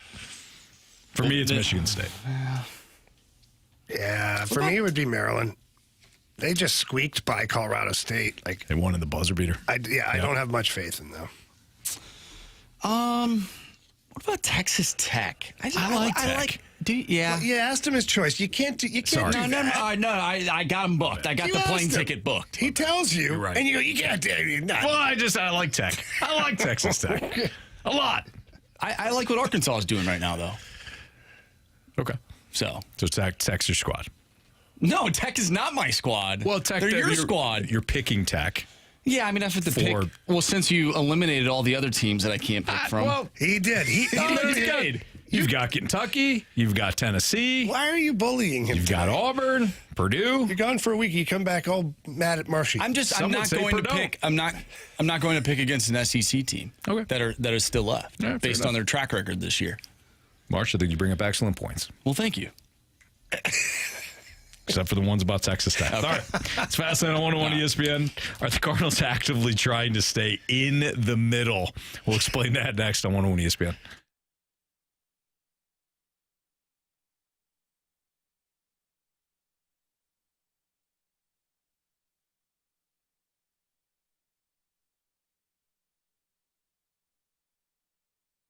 Well, as regular listeners know, I was on vacation last week, and when I came back, I was not surprised to see that with all the rain that we had, that my lawn is already looking pretty good in certain spots. And my lawn, it's tough. I mean, with Green Envy, the way that the sun hits certain spots, Green Envy, thankfully I have them, they're able to make sure that my lawn looks fantastic virtually all year around, at least certainly during the seasons. But for you, if you've been battling weeds and crabgrass and things like that, or areas of your lawn that you just can't get to grow grass, call Green Envy. They're fantastic. I love the fact that they're locally owned, they're locally operated. They know Missouri soil type, they know Missouri weather, and they know that during the spring months, when the rain hits and the weather starts to warm up, that they're going to be battling crabgrass and weeds and things like that. I don't have to worry about that.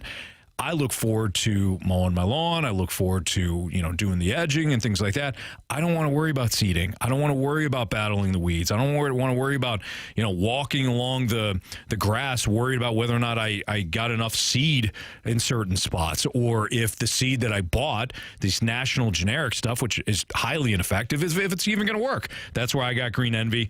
Call them, 636 655-3689. You can also visit greenenvylawns.com. Open Monday through Friday. They'll take your calls, answer questions, tell them Stalter sent you. The program has no hidden fees or no contract. Green Envy's the best. Give them a call. They're the only company that I trust to service our lawn. It's Green Envy Lawns.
We played some audio earlier in the show from Katie Wu of The Athletic as she joined our guys BK and Ferrario earlier today to talk about the Cardinals' opening day roster.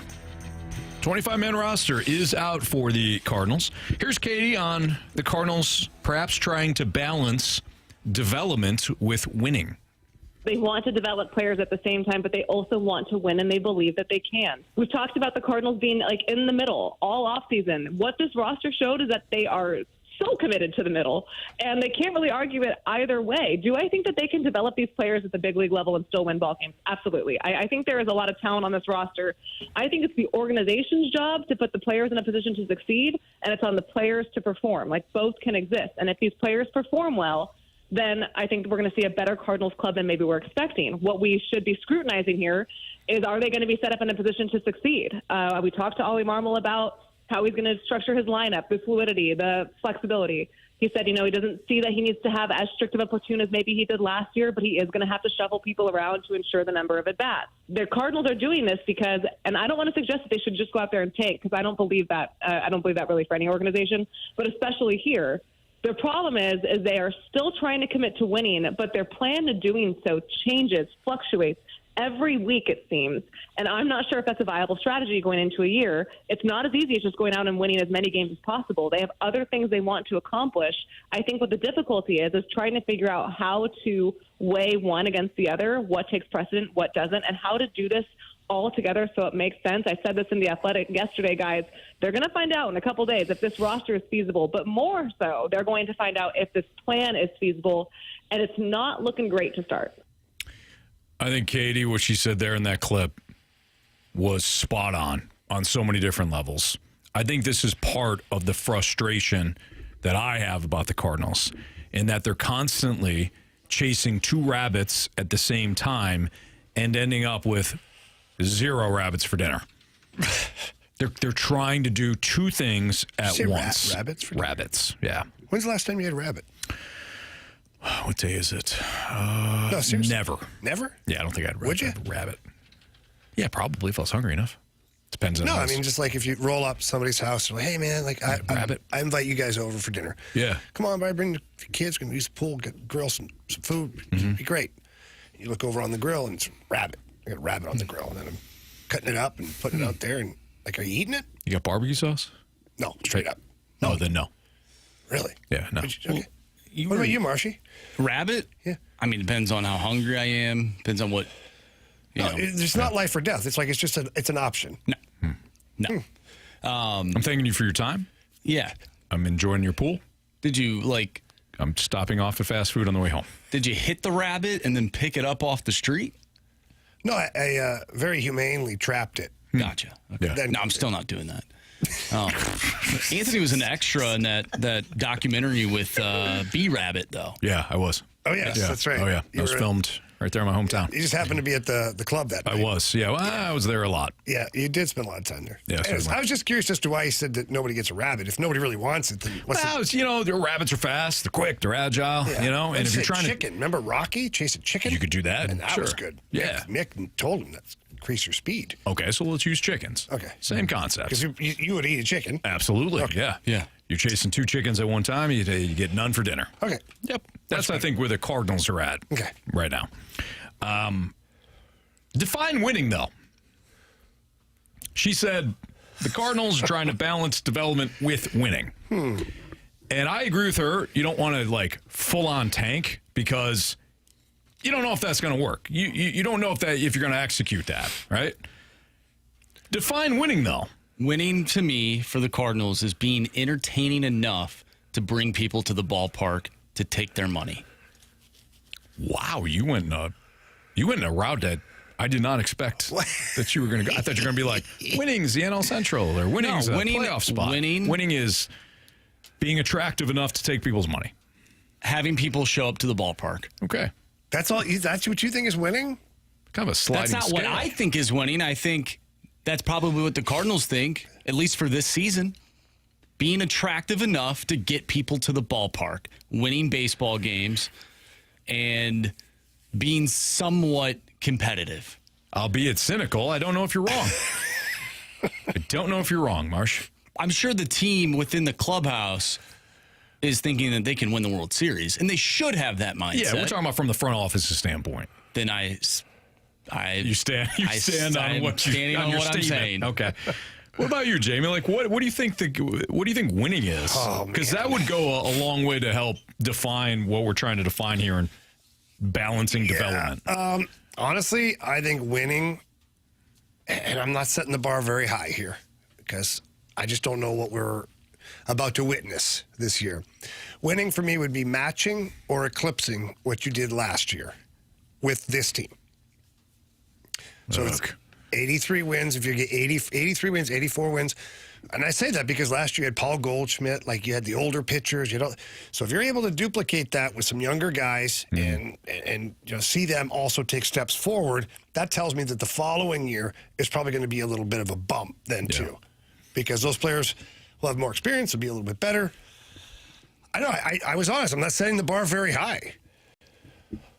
So why not roll in either of your cases? Why not roll with your youth? McGreevy in the rotation. No, I know yes. it's rhetorical. It's to everybody. Well, I thought you just meant like Marshy and me. No. You circled it like that. I can only go as far as this room, but I mean, you're speaking to St. Louis. To. We never want to speak for St. Louis. Exactly, speaking to. So well, I can't. I can look at Olive. I'll do that. I appreciate that. Actually. Why not go with the youth in any of that definition of winning? You know what I mean? Yeah. Because if you're just trying to win 83 games or so and also get to some young guys some work, if you want to be attractive enough to pick people's pockets, which is what Marsh essentially said. It's interesting. Why don't you go with the youth? The youths. this was the plan from the beginning. That's what they told us they were going to do. That's what I thought. And that's what the city of St. Louis got behind it. Okay, well, at least we know now what the path is. So we'll have Graceffo, McGreevy, Palante in the rotation. We'll have Victor Scott, Jordan Walker, Nolan Gorman. All the young guys are going to play. And they're going to be exciting. We're going to lose games, but we're going to win games. But we're going to be unpredictable. We're going to be exciting, and this is where we're headed. We could surprise. Never know. We might not. Either way, we're getting experience. But they didn't do that. Yeah. They tipped their foot in the water. Do you think it's still possible? Yeah, I think it is. But I don't think the only way I think is possible, and this is going to suck, is if they they fall off a cliff where they're losing so much that they're like, well, it doesn't even matter anymore. Right. We don't want that. I know we don't. Yeah. Anthony, ever since you said to look at Olive Boulevard and talk to this great city, I've just watching the cars drive by, just paying attention to some driving. Very concerning. I saw something out there very concerning, some driving. So okay, all right. Well, would you like to voice that? Well, I just did. I'll just leave it at that. It was very concerning. Probably more concerning than this 2025 regular season that we were about to bear witness to. Is everybody okay? Everyone's fine. Okay. Yes, it just looked a little concerning. My favorite thing used to be when they had those cement blocks to separate the parking spots right outside the bank here, and people would drive over them. That's why they're no longer there. I would put that in the category of concerning. One car a week would just go driving over it and then stop and wonder, what did I just hit? It's a big cement block. Oh, Drew, remember when you parked? Jeez. Your tires hit that block. Concerning horizontal in the yellow lane. Yeah. On that road. Oh, wow. Oh. Okay. Trying to turn. Oh. Well, everybody be careful out there. No, they're fine. Yeah, it was just concerning. Fine, but be careful out there. That's right. By the way, I don't think the Rizzuto show has said presented by the Fast Lane. No, apparently they're not. Yeah. They're getting outed by They thought they could just dance all over us and then get away with it. Wow. Unacceptable. The punishment extends then. Yeah. Then we get to pick another punishment, too. Absolutely. They still have to fulfill, too, their dunk tank for charity. Oh, they didn't want to do that because it was a little bit cold out. Yep. Whatever. Looks great outside to me. It's fine to me. This is unacceptable. I'll see Riz tomorrow. Oh, that's right. You guys get I'm going to talk him. Talk him? I'm going to talk to him. I forgot to. I'm going to talk him. Wilbur, I'm going to talk him. We just got to talk to him. This is not true, but Grant Francis fan club goes, Marsh, that was me. I was texting the show while driving. Oh, no, please don't do that. Do not do that. Don't do that. No, voice text. Yes. We don't care how awful it comes across. It's better than you texting. Exactly. I'll fix the run-on sentences. Yeah, we'll be fine. All right, it's Fastlane on 101 ESPN. We got the Gauntlet next. I don't even know where we're at with the Gauntlet. Did we win on Friday? Chester came back to haunt our dreams. Really? Chester came back to Cybergs. We introduced him to Carey as Steve. The kid that beat me the last couple of years? No. This is Chester from the Snake Pit. Oh, yeah, he showed up live. Carey was upset. That's right. He was real upset a couple weeks ago. Up live. Well, and we said, hey, this is Steve. So, and then he went away. And then comes back up for the Gauntlet. It's like Chester Carey's like, no. Oh, what happened? Oh, Chester beat him again. So Chester's back? Yeah. He's back. And apparently he's coming after me. I thought it was me. Oh, it's Marshy, then me. Yeah, maybe he'll change his mind. I don't know. But all right. Well, round 2 with Chester. Baby. Next on 101 ESPN.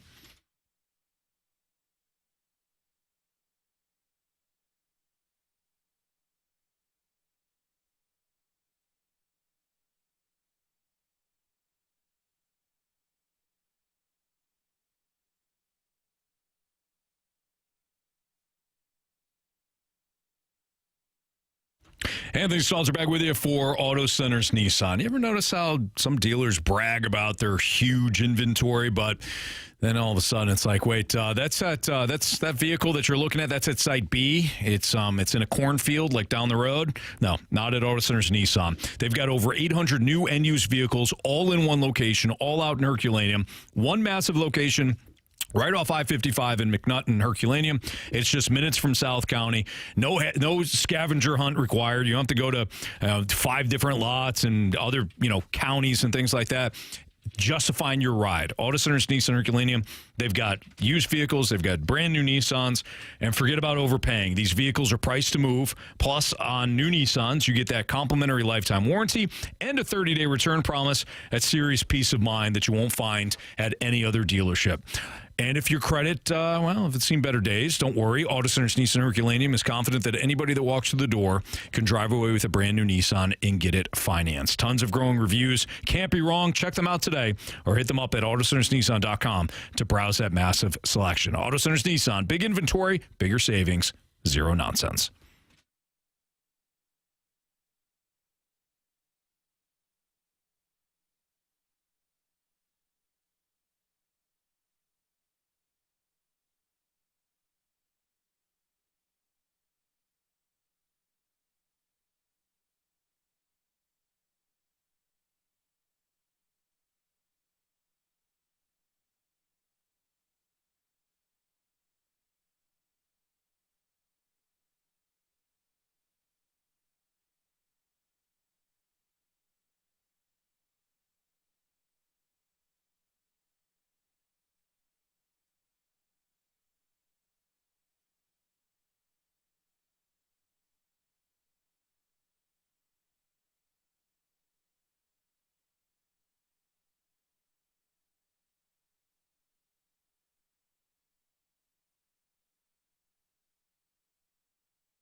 Warriors, 4 categories, 1 challenger. Can you survive the Gauntlet? Brought to you by Blue Note Roofing. Roofing, siding, and gutters. Visit BlueNoteRoofingSTL.com for a free inspection.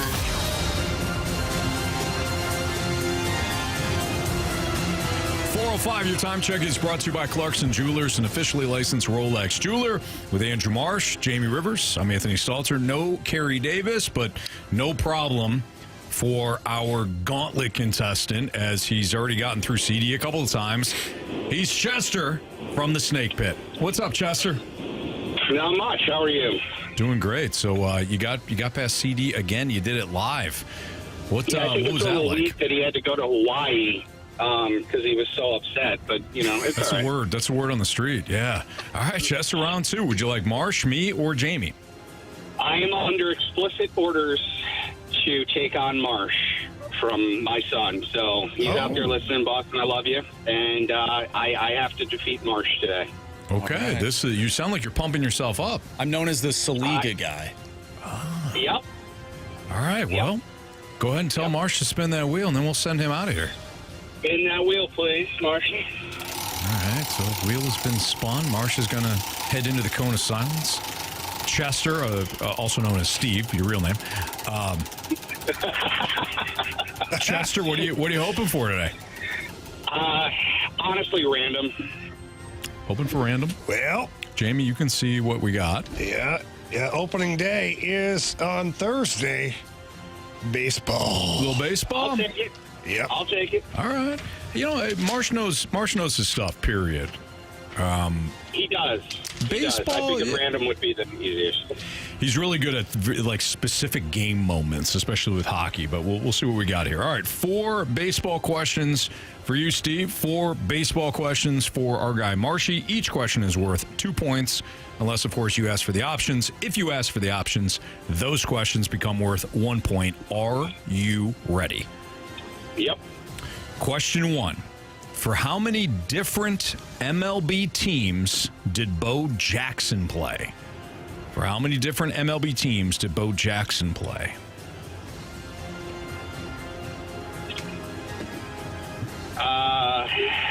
Options, please. 2, 3, 5. I'm going to go with 2. Final answer. All right, question 2. On September 9th, 2017, who became the fastest pitcher in Major League history to reach 1,000 strikeouts in both games and innings? Can you repeat that, please? On September 9th, 2017, who became the fastest pitcher in Major League history to reach 1,000 strikeouts? That's in both games and innings. Clayton Kershaw. Final answer. All right, Steve, question 3. Whose 10 strikeout performance helped the Cardinals secure an opening day victory over the visiting Cubs in 2017? Can you repeat that? I'm sorry. Oh, that's all right. Whose 10 strikeout performance helped the Cardinals secure an opening day victory over the visiting Cubs in 2017? Options. Michael Walker, Adam Wainwright, or Carlos Martinez? Waka. Final answer. All right, Chester, we are at the final question. Name the standout National League East hurler who started 6 consecutive openers from 2018 to 2023. Oh, my God. Options, please. Was it Jacob deGrom, Sandy Alcantara, or Aaron Nola? DeGrom. Final answer. All right. Let's get our guy Marshy back in here. Steve, I feel like you're disgusted right now. I am. These were tough, but yeah, I'm waiting. What? It's not. It's Brendan. What's his real name? No, it's Brendan. We told Carey it was Steve. Oh, well, that's the inside joke. That is now outside. Brendan, Marsh's college program, Steve, and Chester. He has 4 names. All right. We'll go with Chester. I'm with that. Or Steve.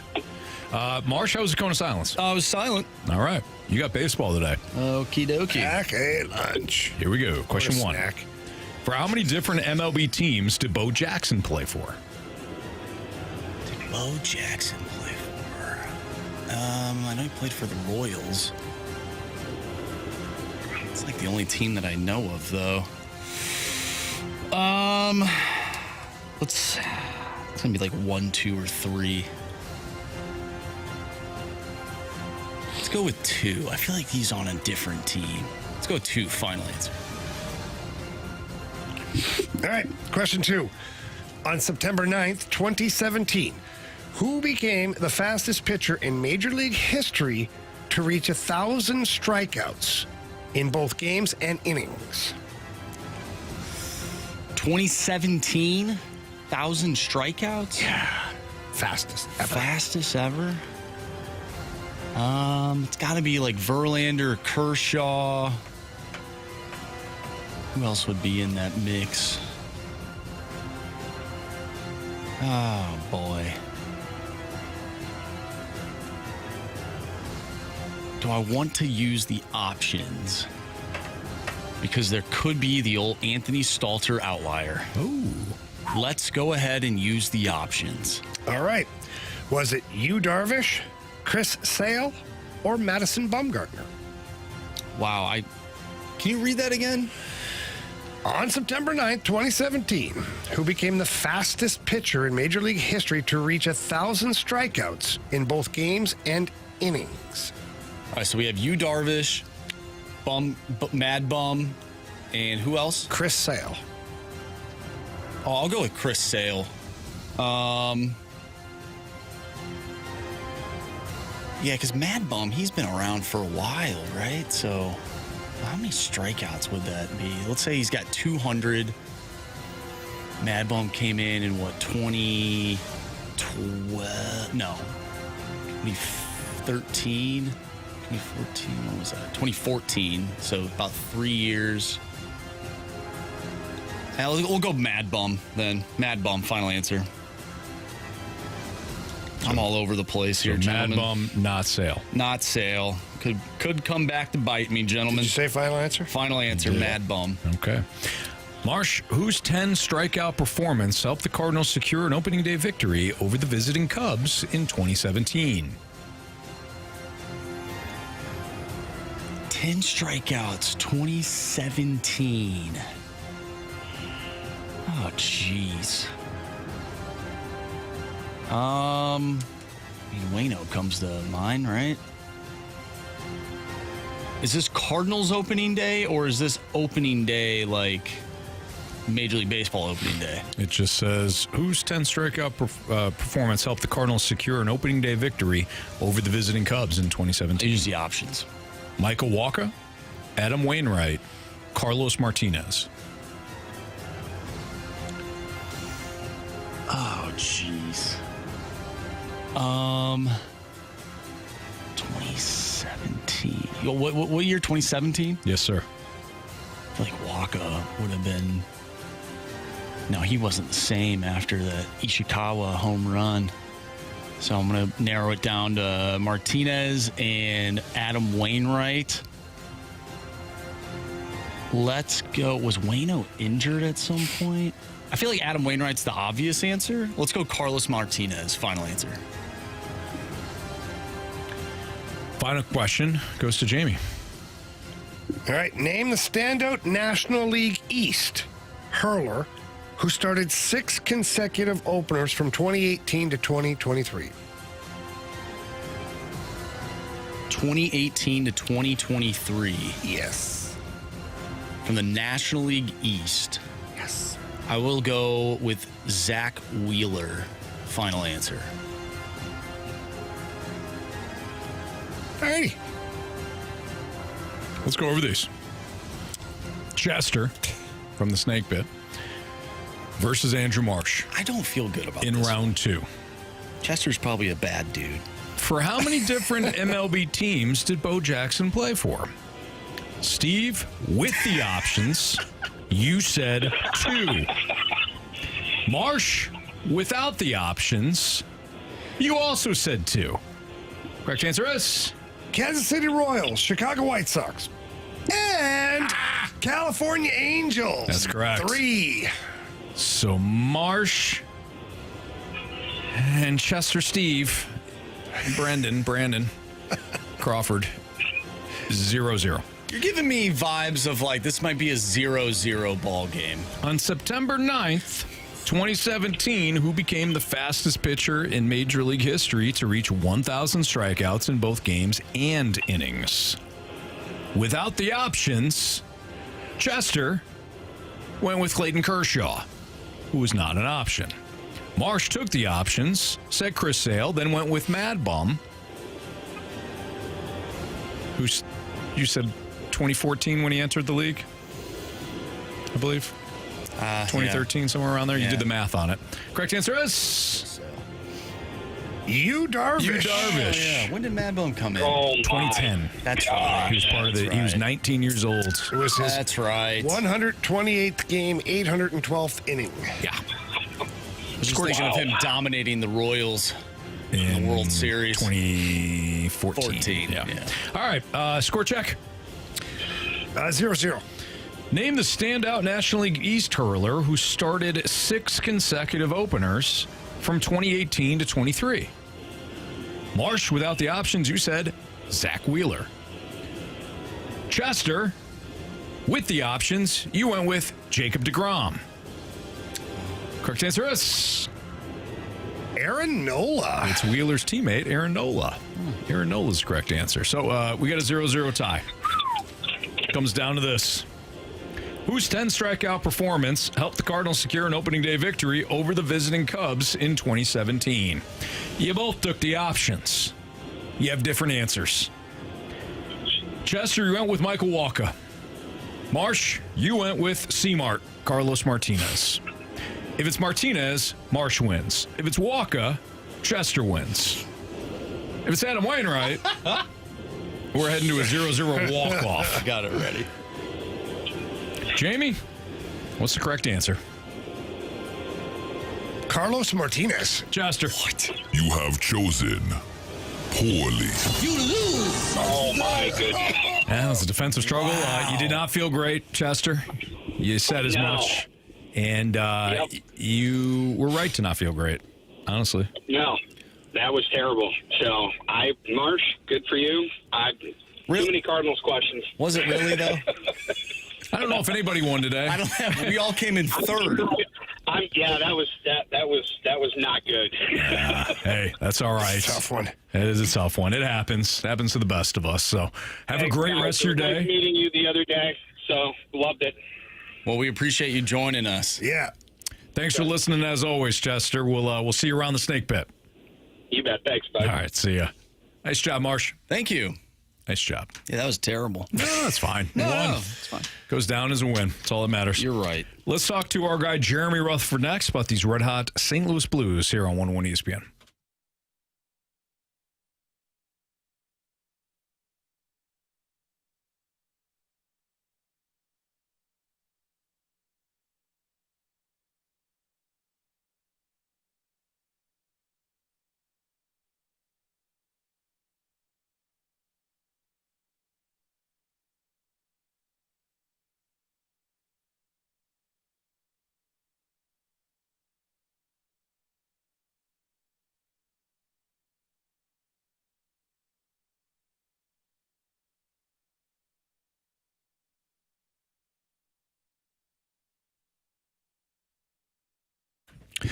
With over 2 decades of family ownership and operation, my friends over at E&B Granite, they are the trusted name in renovations for your kitchen, your bathroom, or those awesome outdoor spaces that people love creating.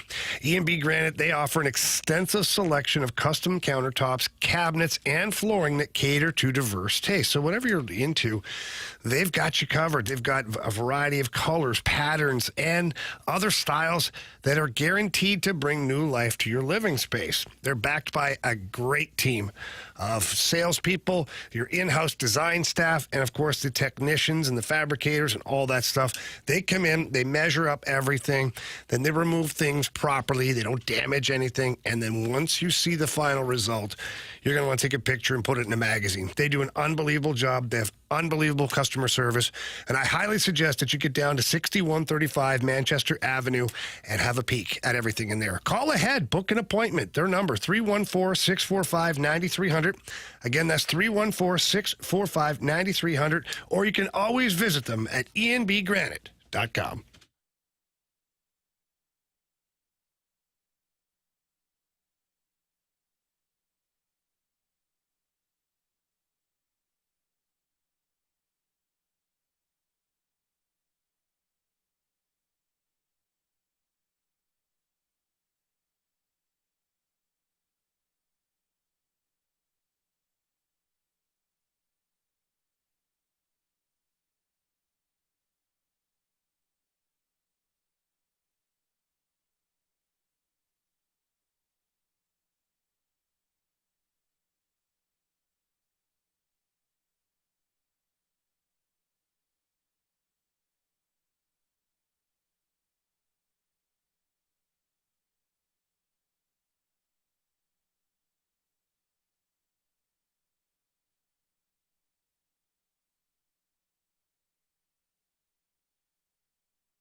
for the Rutherford Report on 101 ESPN. Anything you folks want to know about the fascinating world of pro hockey, here we go. It's Fastlane on 101 ESPN with Andrew Marsh and Jamie Rivers. I'm Anthony Stalter. Let's head to our Callier and Thompson phone line. We're joined by our Blues insider with The Athletic, Jeremy Rutherford. What's up, JR?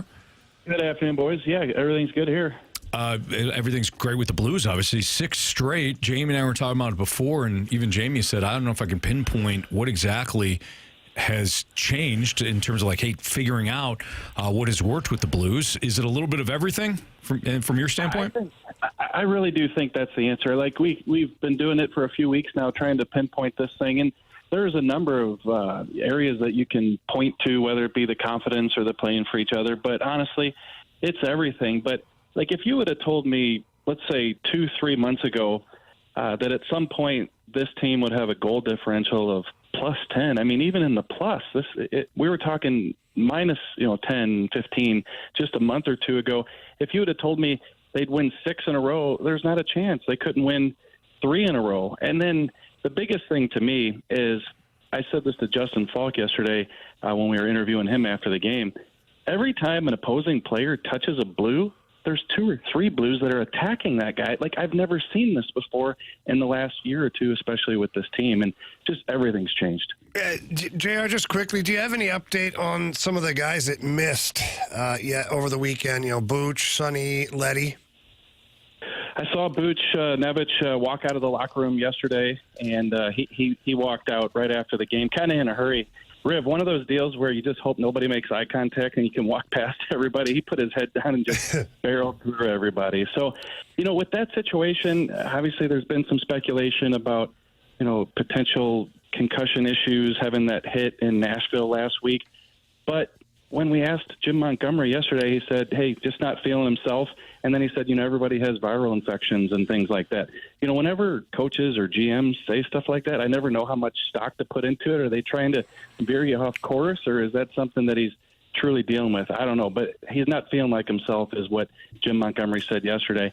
And then with Sundqvist and Nick Leddy, yesterday from Jim Montgomery, he said that both are kind of going through maintenance. And the plan, as you guys know probably, was that Sundqvist wasn't going to play Saturday, but had to with Buchnevich out and Dvorsky not here yet. So he gets today off, and I think he'll be back in the lineup tomorrow, was the indication. Speaking of Dalibor Dvorsky, your first impressions of the young man in his first NHL game? Yeah, good. I think good. I think Robert Thomas said it best. He said the patience, and I think that's the biggest thing for all of us who've never played this game, Riv, like you, is just that, just imagine putting anybody else out there. The first game, obviously you've played the game your whole life, but you'd be freaking out. Anything you'd try to do, you'd probably be trying to speed up or, fumble the puck. And just the patience that he showed. And I'm with you guys. I was super surprised when I saw him go out for that power play, and then for him to make the calm play off the wall to Bolduc. So, does he need to put some strength on? Yeah. Does he need to probably grow with the pace of the game? I mean, I don't know what 19-year-old wouldn't, but first game, that situation, I felt that he looked pretty poised. Jeremy Rutherford is our Blues insider with The Athletic. You join us right now on the Fast Lane on 101 ESPN. JR, we've talked about Jim Montgomery perhaps unlocking the Jordan Kyrou's capabilities, right? The full capabilities of Jordan Kyrou. What has Jim Montgomery done, though, for Zach Bolduc? It's amazing. And, we've talked to Jim Montgomery about Zach Bolduc prior to him kind of turning things up a notch or two here in the last few weeks. And he continually said, this guy is going to be a guy who can play in the league for a long time. He saw the attributes. He said he just needs to put some things together and get there. But, I agree with what you guys were saying earlier. You put some confidence into a player. And I do think the coaches prior to Jim Montgomery tried to do that. I know that everybody wants to give Drew Bannister a hard time for not playing Zach Bolduc. Well, I think that's kind of a team conversation that Doug Armstrong and the coaches and the Drew Bannister they have about when to get guys in there and when to kind of pull back and get them some practice time. And so I don't put all that on Drew Bannister, but Jim Montgomery comes in and says, get out there and play and do what you know how to do. That's what he said to Dalibor Dvorsky yesterday before the game. Do what you know how to do. And he's got a guy in Zach Bolduc who just wants to be better. He's kind of like a Dylan Holloway. Anything he can do to be better, And I think that's the type of player that when he gets some games and he gets some production, he gets some confidence, he's going to take off like we've seen with Bolduc. JR, what can you say about the Blues' fourth line this year? Because, I mean, not only are they physical and energetic, but they are contributing on the scoreboard now. Just absolute tone setters. And I know over the years, a lot of coaches have started the fourth line. Craig Berube did it with the 2019 team, and Jim Montgomery's done it with this team too. But you take that collection. Look, Toropchenko goes 50 games without scoring a goal, and there's a little bit of talk about it, but nobody really blinks because of the work ethic that he brings to that line every day. You pick up a Radek Faksa, who might be a salary dump from Dallas, and he's out there, same thing, giving it his all, blocking shots. And guys, I tweeted it yesterday. I don't know what else you can say about Nathan Walker. 20 years of covering the Blues. I don't know a guy, if there are guys, it's a short list of guys who just give it their all every single second. And it's easy to say because he's small in stature that maybe it looks like he's given more than the rest of the guys. I've never seen him take a game off. And whether it's dropping the gloves like he did yesterday or he's laying a big hit, like this guy is top 15 in the league in hits per 60 minutes. And I said to Jim Montgomery a couple months ago, I mean, can you ever take him out of the lineup again? I just think the collection of those three players is a perfect mix, Rev. Jared, I don't want to put you on the spot, but I did see that you posted this on social media. The sports radio community here in St. Louis and all of St. Louis lost a great man and somebody that has impacted a lot of lives. And I know that you were very close with Brian McKenna. Did you want to say a few words while you had an opportunity? Yeah, it'd be great. Yeah, I didn't anticipate this, but thank you so much. Sure. Just a great guy. I mean, I'd love to follow him on Facebook because every single day, every single post was positive. And, there's some people that you can draw some things from. I literally drove around thinking to myself, I want to be better. I want to be like Brian is. And I can never, you can't do it. Like, you go a stretch where you're down or being a negative person, and you just try to recalibrate yourself and say, be like Brian. But, super quick story. We went to a fundraiser for his cancer battle several years ago. And here's a situation where the church is packed. I mean, there's hundreds of people there. Every dollar is going to go to Brian and help his cancer battle. And he finds that there's a family in the building that came to that event who also had somebody battling cancer. And he grabbed the microphone and he said, hey, would anybody mind if we gave some of the money tonight to this other family over here? And the room just melted. I mean, it's just amazing. So to me, every time I think of Brian, that's the number one story. That's the type of person he was. Yeah, and I know that so many other people have personal stories just like that, something that Brian did, something they saw, something they experienced, similar stories as well as the one you just shared. And thank you, JR, for sharing that again. I didn't want to put you on the spot, but I know you guys were close. So I'm sorry for your loss and certainly the loss of so many friends and family that are feeling the effects of the tragic accident that happened last week with Brian McKenna. JR, we appreciate you as always. Thank you for coming on, and we'll check back with you again next week. Sounds good, boys. Thanks a lot. Thank you. All right, Jeremy Rutherford at JP Rutherford on Twitter. If you want to give him a follow, of course, I'm sure you're already doing so. It's Fastlane on 101 ESPN. We got part one of our six-pack next. 314-399-9646 is our Air Comfort Service text line. So if you got a question for us, send it there. Sports Six-Pack next.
101 ESPN Sports Center.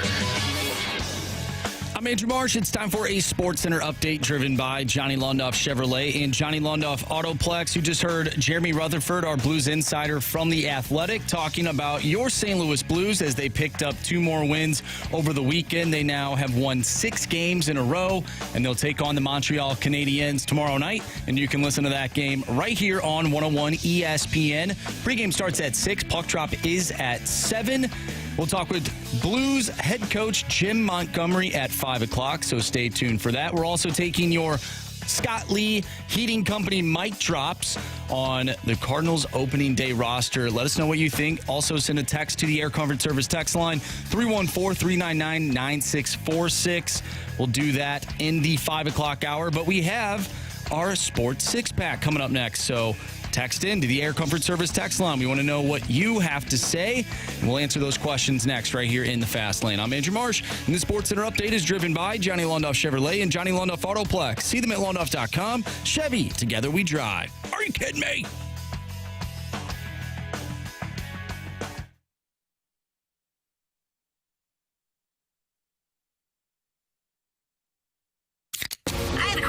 It's time for the Fast Lane to answer your sports questions. I want to ask you a bunch of questions, and I want to have them answered immediately. Asking me all these weird questions. Answer the question. Answer the question. Answer me! The Sports Six-Pack is now.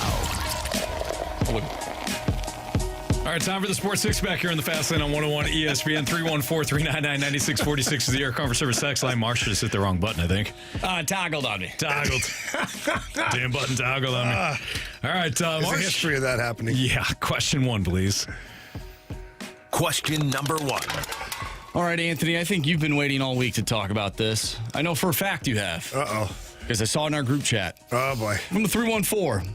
Has Mizzou now developed a reputation of being an unpickable team in March Madness brackets? Yes, absolutely. Why would you say that? Based on its history. It's unfortunate, man. That's unfortunate. That was a great season. It was a great regular season. You didn't win a conference game last year. Not one. This year, you completely turned things around. The team was likable. Dennis Gates did a tremendous job. And unfortunately, and it happens, but it happens too many times to Mizzou, they stumbled down the stretch. Their defense was utter crap down the stretch. And their weaknesses, unfortunately, their strengths could not overcome their weaknesses. And Drake's a good program. They stormed through the A-10 this year. They won that conference title. That's a tough draw. But you got to win it. It's a tough draw. You got to win it. And unfortunately, the way that the tempo and everything that Drake played with, Mizzou did not have a great game. And that performance that night matched the final couple of weeks for Mizzou, as opposed to them rediscovering the form that they had for most of the year. That loss doesn't take away from the fact that it was a great regular season. Yeah. It was. It was a great step, especially based on what happened last year. But that's maddening to lose a first-round matchup like that. I thought this has a Sweet 16 vibe to it. This team has a Sweet 16 vibe to it. But I'll be honest, I was not surprised that they lost to Drake. I really wasn't. What about Illinois losing yesterday? Illinois, I actually thought Illinois would lose to Xavier. And I wouldn't have been surprised had Illinois lost their first-round matchup, too. So, I don't know. It's weird, because Illinois had that rough middle. Uh-huh. And then they wound up rallying and have a strong finish. It's not always the hot team going into the conference tournaments that plays well in the tournament. We've seen red hot teams, top seeds, not number one, but we've seen top 4 seeds lose despite being hot. So it doesn't necessarily mean that it's a predetermined thing that if you catch fire late.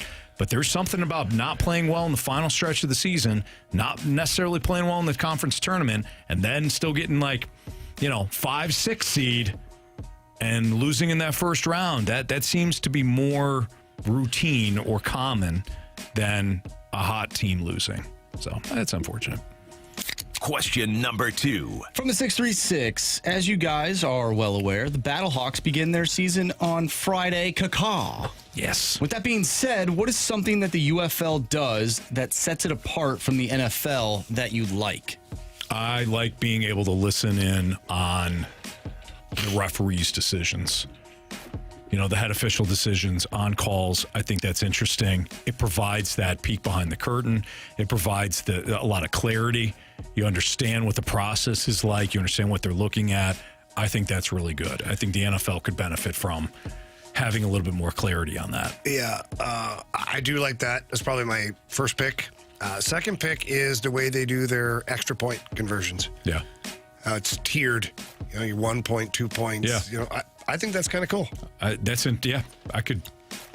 see the NFL doing something like that at some point. At some point, although, well, I guess the tush push would be a little too far for that.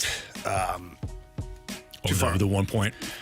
For like or 2 points. 2 points, yeah. or even, they have the 3 point too, don't they? Which is like 20 yards or something. Tush push wouldn't be able to work that one. No.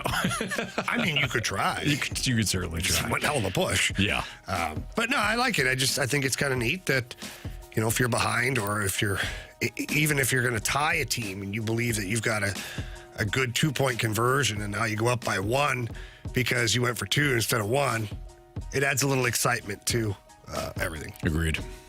Question number 3.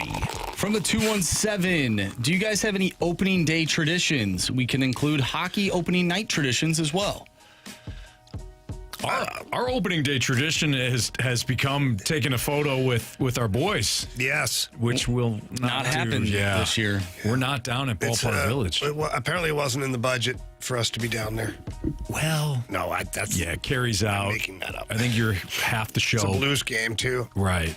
I'll actually be on the road. Exactly. So I think it was last year, or maybe the year before, I was on the road, and I didn't even join the show because it'd be too much of a show to have me in through the access unit while we're down on the stage there, and it's hard to hear things anyways. Yeah, I think if Carey wasn't off this week, I think we would be there. Now, again, let me remind everybody that BK and Ferrari in the morning after will be downtown for opening day, so we will have presence there. We would have, yes, but the fast lane will not be down there because the fast lane is a little incomplete on that day.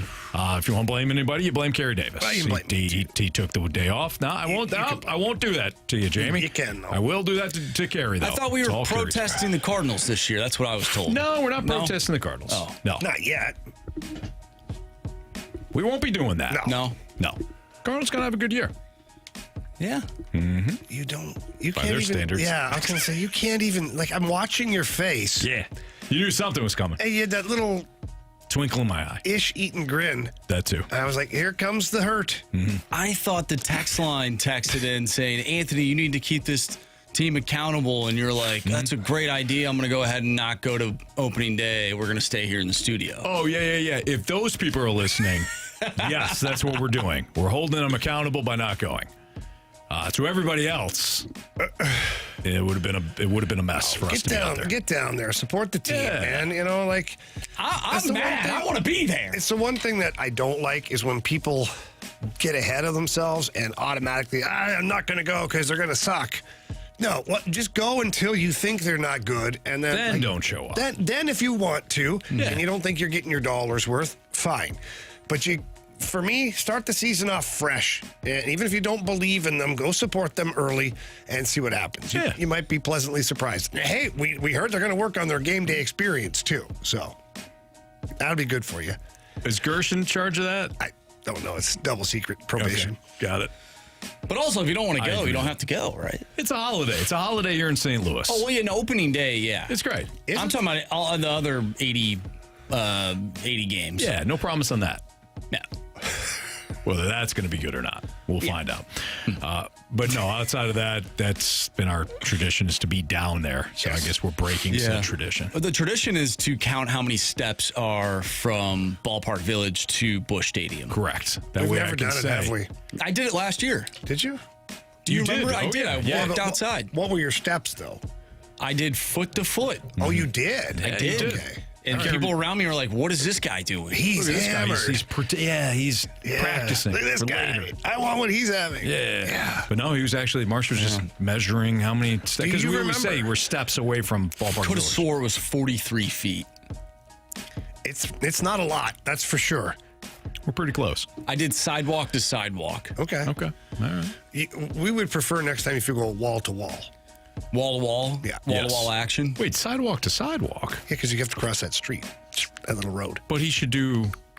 Marsh, I thought you were doing like... Yeah, I don't remember, honestly. No, we our said from booth. one wall to the other, like from the building to the building. But we're saying we're steps away from... But we are once we ballpark leave. or Once from we Busch leave Stadium. the restaurant. Yeah. We're steps away. Part of the vicinity. Yeah. The old vicinity. If we're telling people we're steps away from Busch Stadium while we're broadcasting, well, damn it, we need to be steps away. So walk from our headset. Darn right. Well, at least we don't have to do that this year. We can say we're miles away from Busch Yes. Stadium. We are several Should we miles. have Alex or Tanner fulfill that? 100%. Yeah. Or BK. BK. Have BK. Let's do B. Yeah. He's very serious about stuff. Yes. Okay. BK will measure that. We got to get to Jim Montgomery at 5 o'clock, so we'll round up our Sports Six Pack Part 2 next on 101 ESPN.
time for the Fast Lane to answer your sports questions. I want to ask you a bunch of questions, and I want to have them answered immediately. Asking me all these weird questions. Answer the question. Answer the question. Answer me! The Sports Six Pack is now.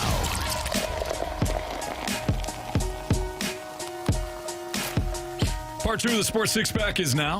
Air Comfort Service text line 314-399-9646. Don't forget, we got Jim Montgomery, Coach Jim Montgomery, coming up in about 9 minutes. Marsh, go. Question number 4. All right, from the 661, Marsh. Last season, the lineup game sounders were fire. However, there always seem to be questions as to the rules of who gets what sound based on performance. Could you establish those rules clearly for us now? And this is great because we have Jamie, rules expert here in the Fast Lane. Mm-hmm. He has all the documents in his little notebook. Yep. What are the rules? We'll establish them now. For the season, we're not changing them. What are the rules for the Sounders for the Fast Lane lineup game? For those that don't know, yeah, Marsh decided, and I thought it was an excellent decision. If you didn't get a hit the previous day or the previous game, you don't get to hear your sounder. It's a performance-based merit. Yeah, but is it hair trigger a little bit? Like, what if the player needs to hear his sounder to get out of should we go 3 games without a hit? You get no sounder? 2 games without a hit? I feel like I'm okay with that amendment. I think that 1 game was kind of quick. Guys are on their way down to the stadium. Yeah. They listen to the show. They hear the lineup game. Gets them fired up. Yeah, a little bit, There also were a lot of listeners that said, hey, the Sounders are for us. That's a good point. Replenishing us. That's true, too. I think there's a balance here, and I think Yeah. Jamie just struck it. Maybe it's 3 games without a hit. I think it's just a gut feel thing. If you're like, man, this guy stinks But Marsh, right now. we know how you are, okay? You get very emotional sometimes. And if a player just irks you the wrong way, took a bad swing in the on-deck circle, you'll be like, no, screw him. He doesn't get a sounder. Why? I saw him screwing around the on-deck circle. That guy didn't swing in a first pitch fastball right down the gut. He didn't say thank you to the bat boy. No, forget it. I worry. I kind of like Marsh's emotional swings, though. Okay. Because we all have rants, right? We all get angry. I don't feel like Marsh gets that angry.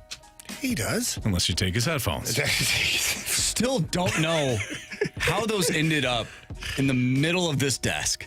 Marsh came in today. Pretty hot. Yeah. I was mad. He got to feel what I felt when I thought my headphones were messed with. They weren't. However, Anthony was kind to return them to my desk. And after you left him. After I left him in the studio. And I went a little sideways. Barged into the BK Ferrario show, pointed fingers aggressively at people, and found out later from Anthony once he got there that he actually was helping me out. So I felt a little bad. Not really. But then Marsh today, though, his were in here. He hadn't touched them. He lost his little adapter. He has lost his mind over this. That's the one, because I have the headphones now. That little doohickey is the one thing that's really tripping me up right now. And I've been texting with Bradford because I've... Oh, you're blaming Bradford? No. Of all people. Friday, before the show came, before we did the show at Cyberg's, I came here to cut up some audio so we could use it for the show. And I had my headphones. And then when I left, I leave them right there on that massive stack of paper that I have, which is all of our rundowns for 2 years. Right, for no reason. I'm hoarding them. And I never look back at them either. We still have no idea who won the college football I literally playoff. throw mine out every day. Yeah. It's the first thing I do when I'm walking. I think you need to go back. All you have to do is go back to TMA this morning, check out the YouTube. I texted Jackson. None of them used it either. That's what they say. I already looked at it. I went back 3 days. Every show that comes in here. I went back to last week. Andrew, every show that comes in here is on YouTube. I checked. Somebody is wearing those headphones. I checked. I didn't see them. Was there a guest or anything? Because normally it's a guest. I did not check that. Now, Cam Jansen. I did check that. He was wearing different ones. Okay. He was in for the show. I don't know. We got YouTube. We can figure this out, Marsh. Somebody came in and stole them. But Marsh, you got to feel what I felt. I feel vindicated now. That was hilarious. When Jamie, I think he was during a break. Somebody grabbed my headphones. You know how I roll them up and Yeah, it was me. You left them in here. You left them in here before you walked out of the show. I rolled them up and I thought, well, I don't know if he's going to see these, so I put them on your keyboard.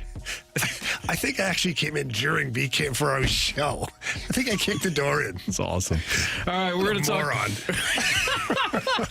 We're going to talk to Coach Jim Montgomery next. I don't know if you heard. He's got himself a pretty hot club right now. Mm-hmm. We'll talk to the coach next on 101 ESPN.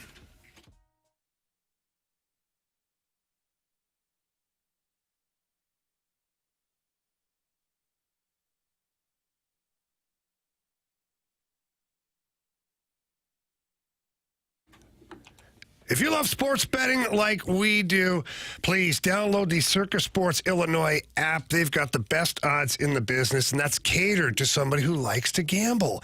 And if you go to FanDuel, go to any other of the apps that are out there, check the odds on all of those. You're going to see that the odds for Circa Sports are the best in the business. And Derek Stevens been a long time bettor, and he had a vision of building the world's largest sports book. He did so at his casino, Circa Las Vegas. It's beautiful. If you have a chance to go there, check it out. But now that sports book is in the palm of your hand, and they've got great lines for all their futures bets. They got tight money line splits. They've got the prop bets, the parlays, everything you want in the app that you can bet with, and that's there at Circa Sports Illinois. They've got great customer service as well, so if you're having a problem with anything, they can help you out. And you talk to a person, too, not some automated chat or a bot or anything like that. You talk to someone who can help you get you through it all. So please don't miss out on the action. Download Bet Like a Pro with your Circa Sports Illinois app today. Join in on all the excitement. If you or someone you know may have a gambling problem, call 1-800-GAMBLER or text ILGAMB to 833-234.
With the head coach of your St. Louis Blues, Jim Montgomery. Coach Monty is presented by Twin Peaks. Eats, drinks, scenic views.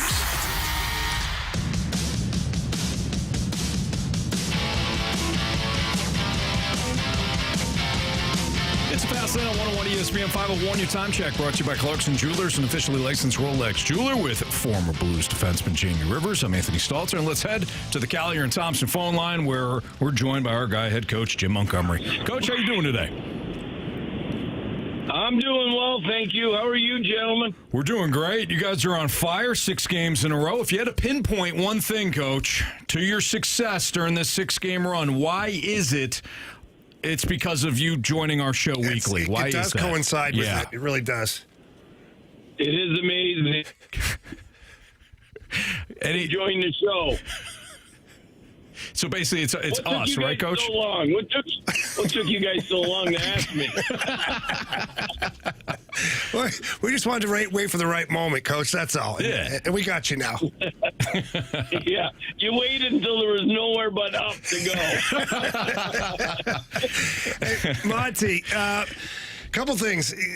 We've talked about it. You've mentioned it with the media already, and we talked about it briefly on the bench during the game the other night. But, your first impressions now, having seen video and gone over everything, of Dalibor Dvorsky's NHL debut. I thought he acquitted himself really well. He made, for me, 3 high-end passes that shows his hockey sense and poise with the puck. And he also managed the game really well. And, you got to consider, he's really excited, nervous, all those things going through his head. He hardly got any sleep. I think he had to get up at like 3:30 Eastern to go catch his flight and get here. And then he didn't take a nap because he's too excited. So all those things, and he's joining the Blues in the middle of a playoff hunt. You combine all those things, and I thought he played a really good first game. And it gets you excited about what he's going to mean to us, not only today, but especially for the next several years. Yeah, so, Coach, let's go back here. Hot tub time machine here. Jim Montgomery, your first game. Who was it against? What do you remember about that experience? My first game was in the old Joe against the Red Wings. And we won 3-0. Curtis Joseph was outstanding. And I probably got about, 9 minutes of ice time. And then, the team was playing really well, so it was rightfully so. I had a couple opportunities to make plays, and I remember I tried to make a pass to the back door, and when I got back to the bench, Bob Berry said, "Shoot that puck." And Brett Hull said, "If I'm on the ice with you, never shoot that puck."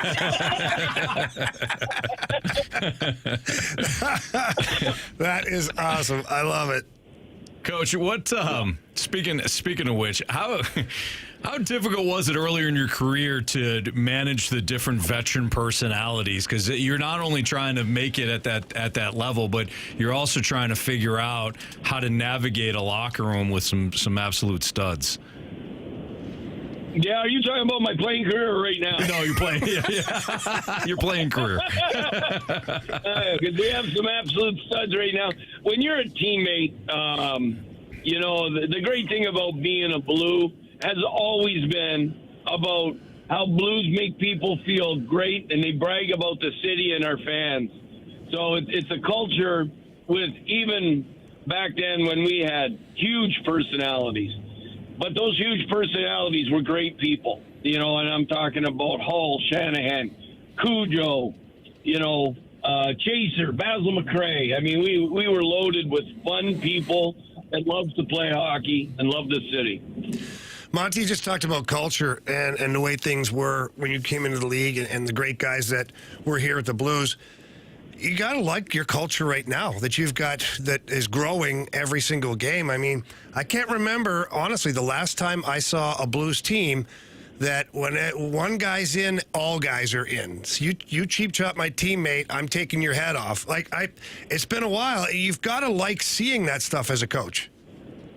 Oh, you love it, You absolutely love it, whether it's Tucker or Neighbors or Shen. But, I mean, it's the pack mentality, and no one's gonna, harm the smallest cub in our pack. And You love it every time. It's an extra shove at our net front. We got 5 guys in.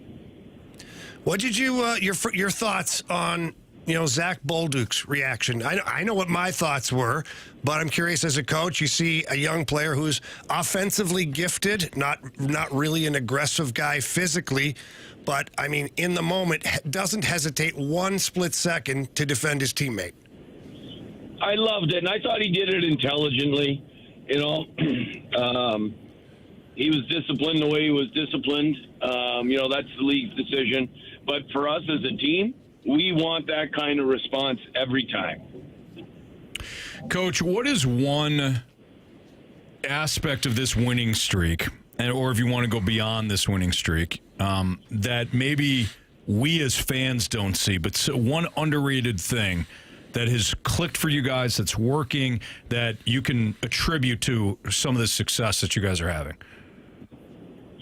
I think it's just a sacrifice that the players, you may see the sacrifice on the ice, like we're talking about that pack mentality, but, how people, there's a couple examples, like when you switch lines, I switched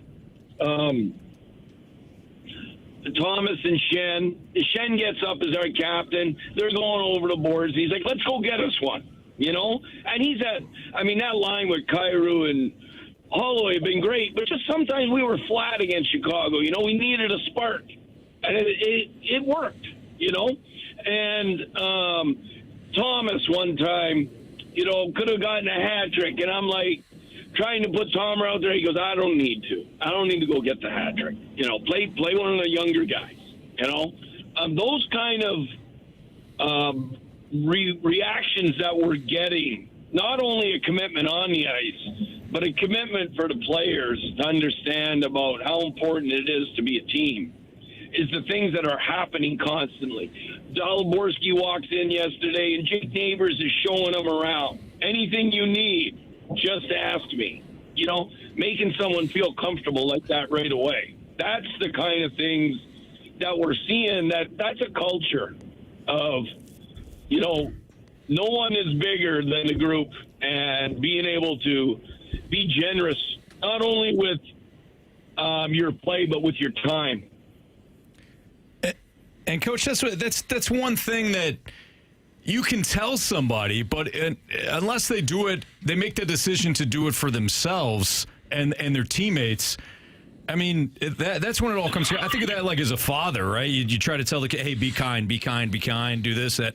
But when the kids actually do it, and they do it just out of nowhere, that's for you, I'm sure, as a coach, that really stands out to you. Like they took it upon themselves to do that. That's not something you coached them to do it. They just did it. That's correct. They've just done it, and it's kind of like, you tell your kids to introduce themselves, and shake hands, look people in the eye, and when you get that feedback from somebody that they're actually doing it, it's like it all comes together. Thing with the team. Monty, you guys on a heck of a run here with the 6-game win streak. What are the challenges from the coaching staff of keeping everybody dialed in and not looking too far ahead, not looking beyond your next opponent? Yeah, well, I think the biggest challenge for us is to be looking for holes in our game, like when we're playing well, to continue to slightly improve, or things that would cause us not to have the success that we're having. And sometimes it's just offensive support, but it's little things right now. It's not the general sacrifice things. It's the little things that lead to big plays. Someone driving middle lane, someone eating a puck, someone boxing out at the net. So those are the things I think that are really important, that we remind players of those little things that have caused them to have such a great run. Last one I got for you, Coach, and I should have probably brought it up earlier, but I'm just going to kind of backtrack a little bit. A weird game last night, especially from the officiating side. I'm not going to ask you about that. I know you can't comment and you won't comment. My question is more about the leadership on your team. How important is it in those moments that the team have great leadership from coaching staff as well as players when you know you're kind of getting jobbed a little bit here and the odds are stacked against you, but you got to fight through it? Well, you're always going to face adversity, and I think the best lesson I've ever seen was when the Blues won the Cup in 2019. The sack when they got jobbed with the hand pass, the way the team reacted in the media, and Craig Berube handled the team. That whole situation was a great learning opportunity for me as a coach, and I think it's something that players that are still here lead by example with. We control what we control. Let's not get too hung up on officiating or something that's out of our control. Coach, great stuff as always. Love having you on the show. Keep up the great work, and we'll check back with you again next week. All right, thanks. Thanks, Coach. That's Coach Jim Montgomery here in the Fast Lane on 101 ESPN. Yeah.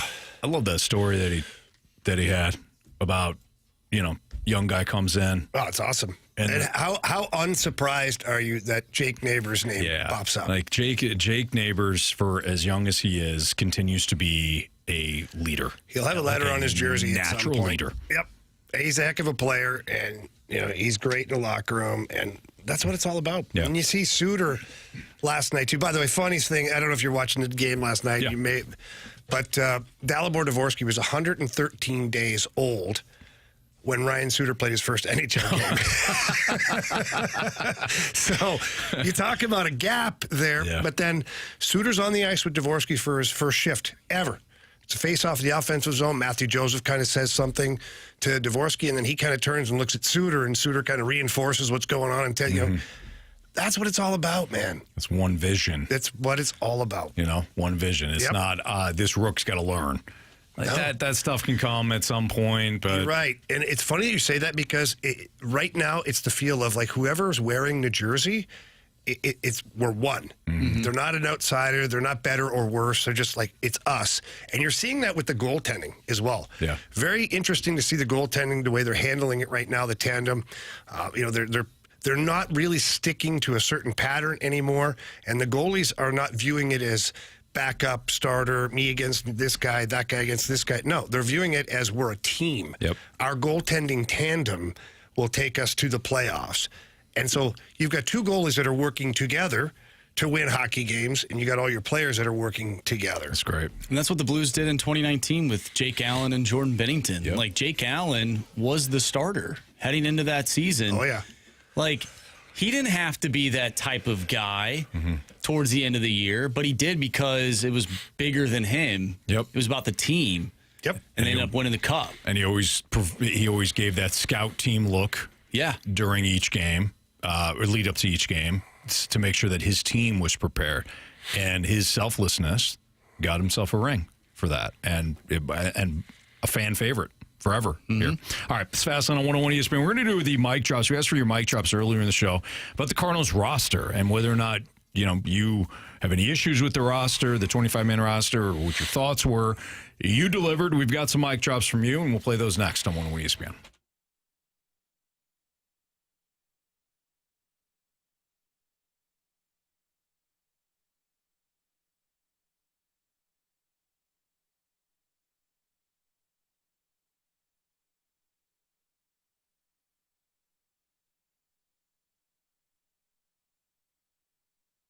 You don't want to hire the wrong remodeling company. That's why I highly recommend Mosby Building Arts.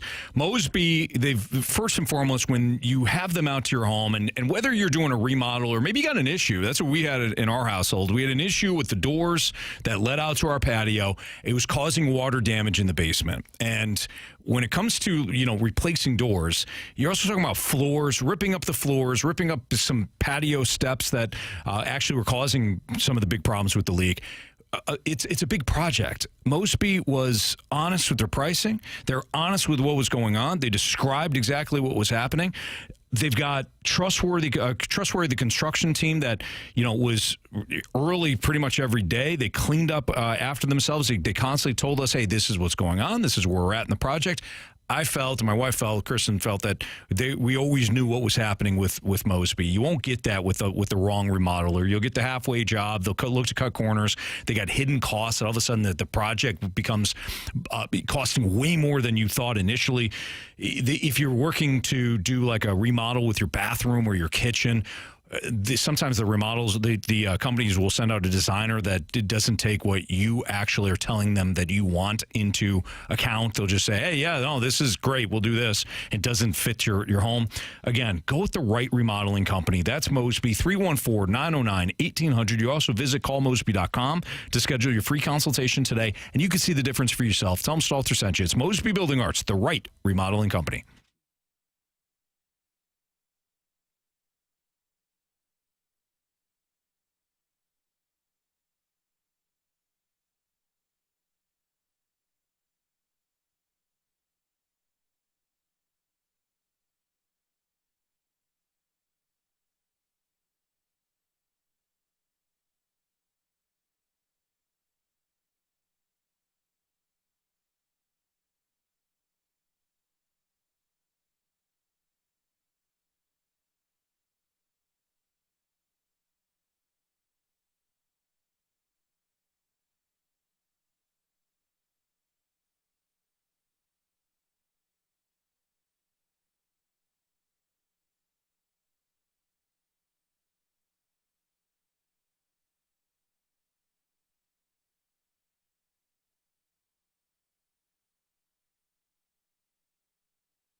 This is DeAndre, and I think that John Mozeliak needs to get out the way.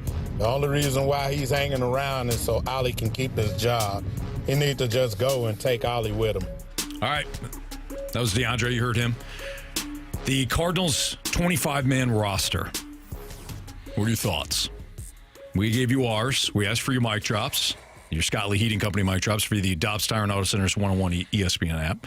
And you delivered. So you just heard from DeAndre, and Mo will go. But it's going to be a full year before Bloom takes over.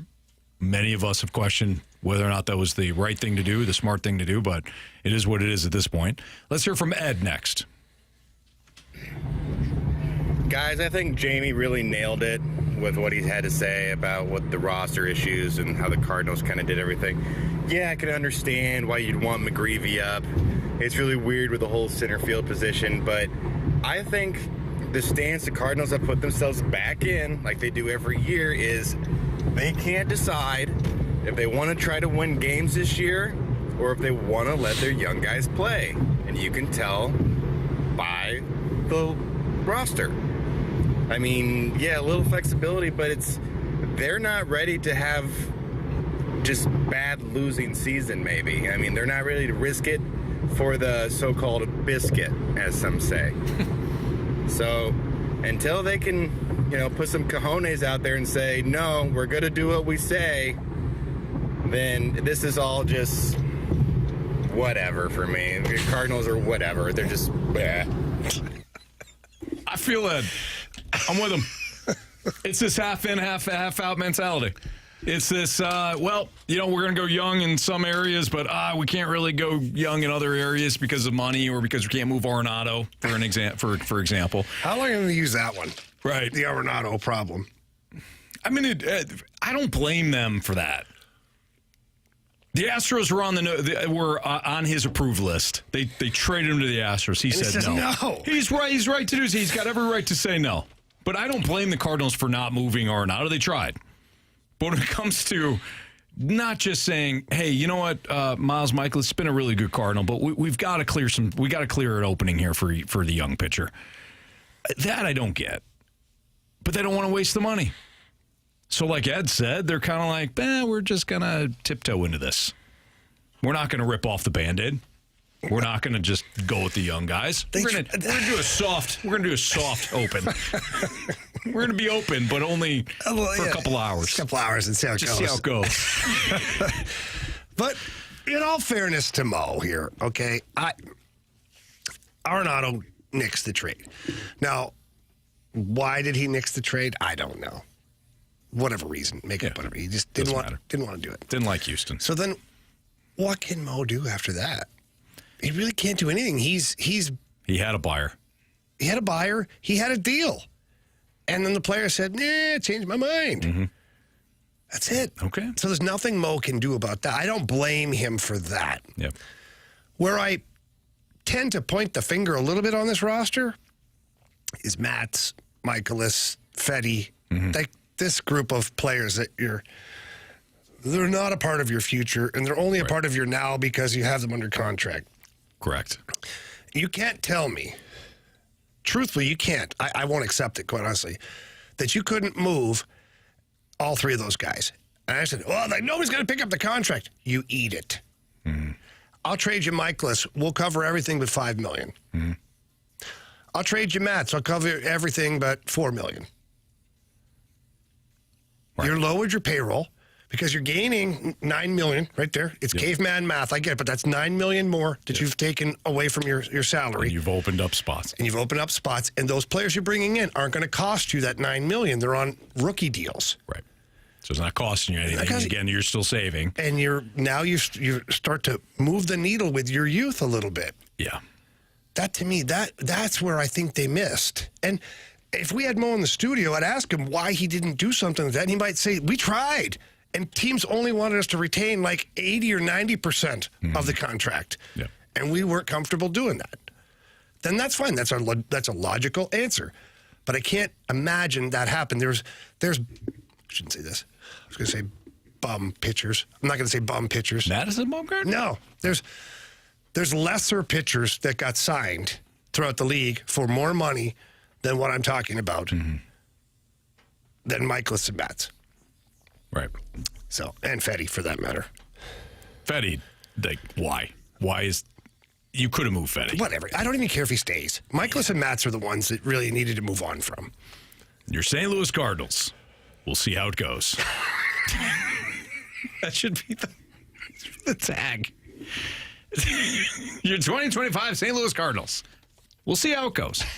All right, let's hear from Caleb next. It's terrible.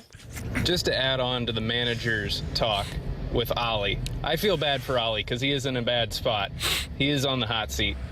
But like we've all said, he does not control a lot of the operations within the game other than who's going to come in and pinch hit and who's going to come in to throw out of the pen. Those are the big two. But within the clubhouse on day-to-day operations, his job is to get the best out of his guys and construct the best lineup possible. Now, do I think Ollie gets the best out of his guys? I do not. Someone like Albert or Yachty is going to come in and demand respect from all of those players. Now, do I think Ollie gets respect from his players? Absolutely. He is, in a sense, a good manager, but he's not a great elite manager like Tony La Russa or Dusty Baker or someone like that. So, if you hire an Albert or a Yachty to come in and manage, you're going to get respect and you're going to get the best out of your guys. But, as we've mentioned, that's only worth probably a handful of extra wins a year. Okay, so just a quick question here, and you can fact check me. I don't know the answer. I'm just going to throw it out there. How many horrible rosters did Tony La Russa and Dusty Baker have? horrible rosters. Or bad rosters. Bad we rosters, saw Tony yeah. La Russa with a bad roster in Chicago to finish off the White Sox. But I'm not really counting that because that was, I mean, wasn't even that terrible. The man was in retirement and he came back. I'm not counting that run there. But his tenure with the A's, then his tenure with Cardinals, he had good players. Dusty Baker, go by. When did he have a bad roster team? Right. I just don't know. Maybe they did. But we bring up those comparables for Ollie. He's no La Russa or Baker. Well, yeah, he also doesn't have their rosters either. Mm-hmm. And both of them had star players. Superstar players. I mean, you think about it, not every single roster, but the majority did. La Russa's time here in St. Louis, he had a Hall of Famer on his roster every single year, I believe. Yeah. We have Roland, Edmonds, McGuire. I know McGuire's not in the Hall of Fame, but come on now. Sure. Okay. Obviously Albert. Albert. Yeah. Yachty. Maybe real early, maybe the first couple of seasons. Maybe. Yeah. I'm not going to say it's impossible. I'm just saying maybe. First couple, right. Whatever. Baker, Dusty had Barry Bonds and Jeff Kent. Maybe those Reds teams weren't great. But honestly, those Reds teams actually were pretty good. So, no, Jamie did. I think it's a good point. I think it's a solid point. All right, let's finish up with Evan. Hey, guys. Just wanted to weigh in on what I think of the 25-man roster for the Cardinals is, honest to God, I could give a crap. It's sad because I love the Cardinals. Don't get me wrong. But I am so apathetic to what the hell is going on. If Bloom does the same crap Mo does with saying one thing, doing another, going back and forth, I'm going to lose my mind. And no wonder no young player can hit the damn ball. We got 27 different messages coming out of 27 different people's mouths, and no one knows what the hell's going on. It's interesting to hear Evan say that. Do you notice, kind of the theme? And we only played 4 mic drops, but the theme throughout was either slight aggravation from DeAndre, but Ed, Caleb, and Evan were kind of like the equivalent of, Which isn't good. No. It's not good. When your fan base is, you want them to be enraged or thrilled. Right. Not apathetic. Because that means that they're still in on your team. Not so much. All right. This Fastlane on 101 ESPN. We have Bet the Board next.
101 ESPN Sports Center. I'm Andrew Marsh. It's time for a Sports Center update brought to you by Saliga Heating and Cooling. We talked earlier today with Blues insider from The Athletic, Jeremy Rutherford, as well as the Blues head coach, Jim Montgomery. If you missed any of those conversations, make sure you go to 101ESPN.com or check out the free Dobbs Tire and Auto Center's 101 ESPN mobile app. Just head to the podcast page, and you'll find all of our interviews and full shows there. And it's all brought to you by the Schaefer Door Company. The Blues pick up 2 victories over the weekend. They'll take on the Montreal Canadiens tomorrow, that is. Pregame starts at 6. Puck drop is at 7. Blues looking for 7 straight wins. We have Bet the Board coming up next. I'm Andrew Marsh, and the Sports Center update is brought to you by Saliga Heating and Cooling, an independent American Standard heating and air conditioning dealer.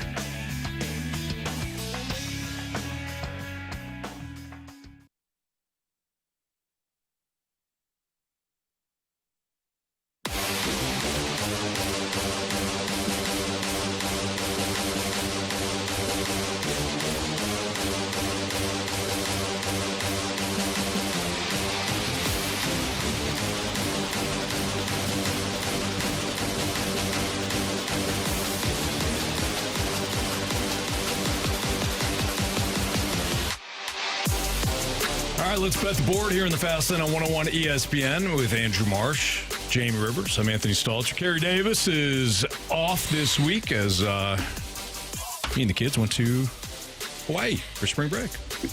Probably surfing right now, as we discussed earlier. Marshy, what's the latest standings? All right, our standings are, Anthony, you have 8 points. Yes. I am tied with you with 8 points. Good job. Jamie right behind us with 7, and Carey has 5. Okay. Not our best month, collectively. We still have a week, though. We do. That's it. 5 days, right? We have Monday as well, the following Monday. So next Monday. That's right. Okay. Who's got their parlays? All of us except for Carey. Except for CD. Okay. Burn that. Carey's got a rough one here. Yeah. All right. Marsh, would you like to go first? I was thinking maybe you would like to go first because you were in first place before me. Okay. I didn't even know. You know. That's you were setting it up. Go ahead. No. Just go. No. Don't make me angry. Okay. You wouldn't like me when I get angry. You wouldn't like me when I'm angry. I'll take the Milwaukee Bucks +3. Oh, wow. In Phoenix. Wow. I mean, come on. You're going to give me 3 with the Bucks? I'll take it. Bucks +3. Please and thank you. All right, I'm going to go with the New Jersey Devils and Vancouver Canucks game tonight. I am looking, and I can't believe I'm doing this. Oh, no, don't do it. I can't either. Don't. No, I'm not. I'm not going to do it. I was going to do the opening face-off winner. Oh. Which is fun, but we're in the midst of a tie right now. And you don't know who's starting the game. I don't know. So I'm not going to do that. Do it, Marsh. No, I'm good. Have some Huevos Rancheros, will I'm you? going to go ahead and do the first to 5 shots on goal. Based on what I saw when Vancouver took on the Blues, it took a little bit for Vancouver to find 5 shots on net. Now, I don't know if the New Jersey Devils can do that, what the Blues did last week, but I'm going to go with the New Jersey Devils at -140, first to 5 shots on goal. Okay. All right. Interesting. None of the guys I like are playing tonight, so I'm going to go with a straight money line play. The Islanders are 4 games above 500 at home, and they're playing the Columbus Blue Jackets, who are 3 games below 500 on the road. I'm going with the Islanders on the money line -135. Okay. There you have it. Never shy. Carey never has shied away from taking a team that he loves to back. Oh, the Orlando Magic? No. The Washington Wizards, even though they got 15 wins, he's going to lay the 2 points with the Washington Wizards. -112. He's a risk taker. He doesn't want to do the money line. He's going to lay the 2. Even though this team has 7 wins at home, The Washington Wizards. What are the trends for the Wizards against the spread? Well, the trends for them against the spread there, Marsh. Against the Raptors, they're 3-7 in the last 10 meetings. Carey must think they're due. They're due, exactly. They have covered the spread exactly 3 times against Toronto in those 10 games. Entering play tonight, Washington just 4-6 straight up over their last 10. Nasty 4-game losing streak Washington is marred in. And they're 3-7 against the spread over that 10-game stretch. So again, Carey must see something that others don't. And he's going to lay the 2 with the Washington Wizards. I got the text from him. He goes, I don't understand why Washington is laying points here. Something's wrong. And I'll take the Wiz. That's what he said. I'll take the Wiz. Yeah, just like that, huh? Yep. So my brother, big basketball guy, texted me. He said, Suns money line, the Milwaukee line is a trap. Yeah. He's probably right. But that's your pick. That's my pick. You stick with it, Anthony. I'm going to stick with it. Final answer. Sure. Milwaukee Bucks. I didn't ask you that. Go buck yourself, San Diego. Is that the new fast lane yourself? Yeah. Go buck yourself, That's Phoenix. a great line. Sure. Where's our T-shirts? It's a go fast lane yourself. They're available? I wish. If We we gotta were create those. if we said go Rizzuto yourself, They'd then they'd be be everywhere. Yeah, they'd be everywhere. Well, T-shirts available soon. You know, how soon is soon? How soon is now? What a great song that is. How soon is now? Yeah. Who sings that one? It's in the 80s. Okay. Well, who sings it? The Smiths. Okay. The Smiths, huh?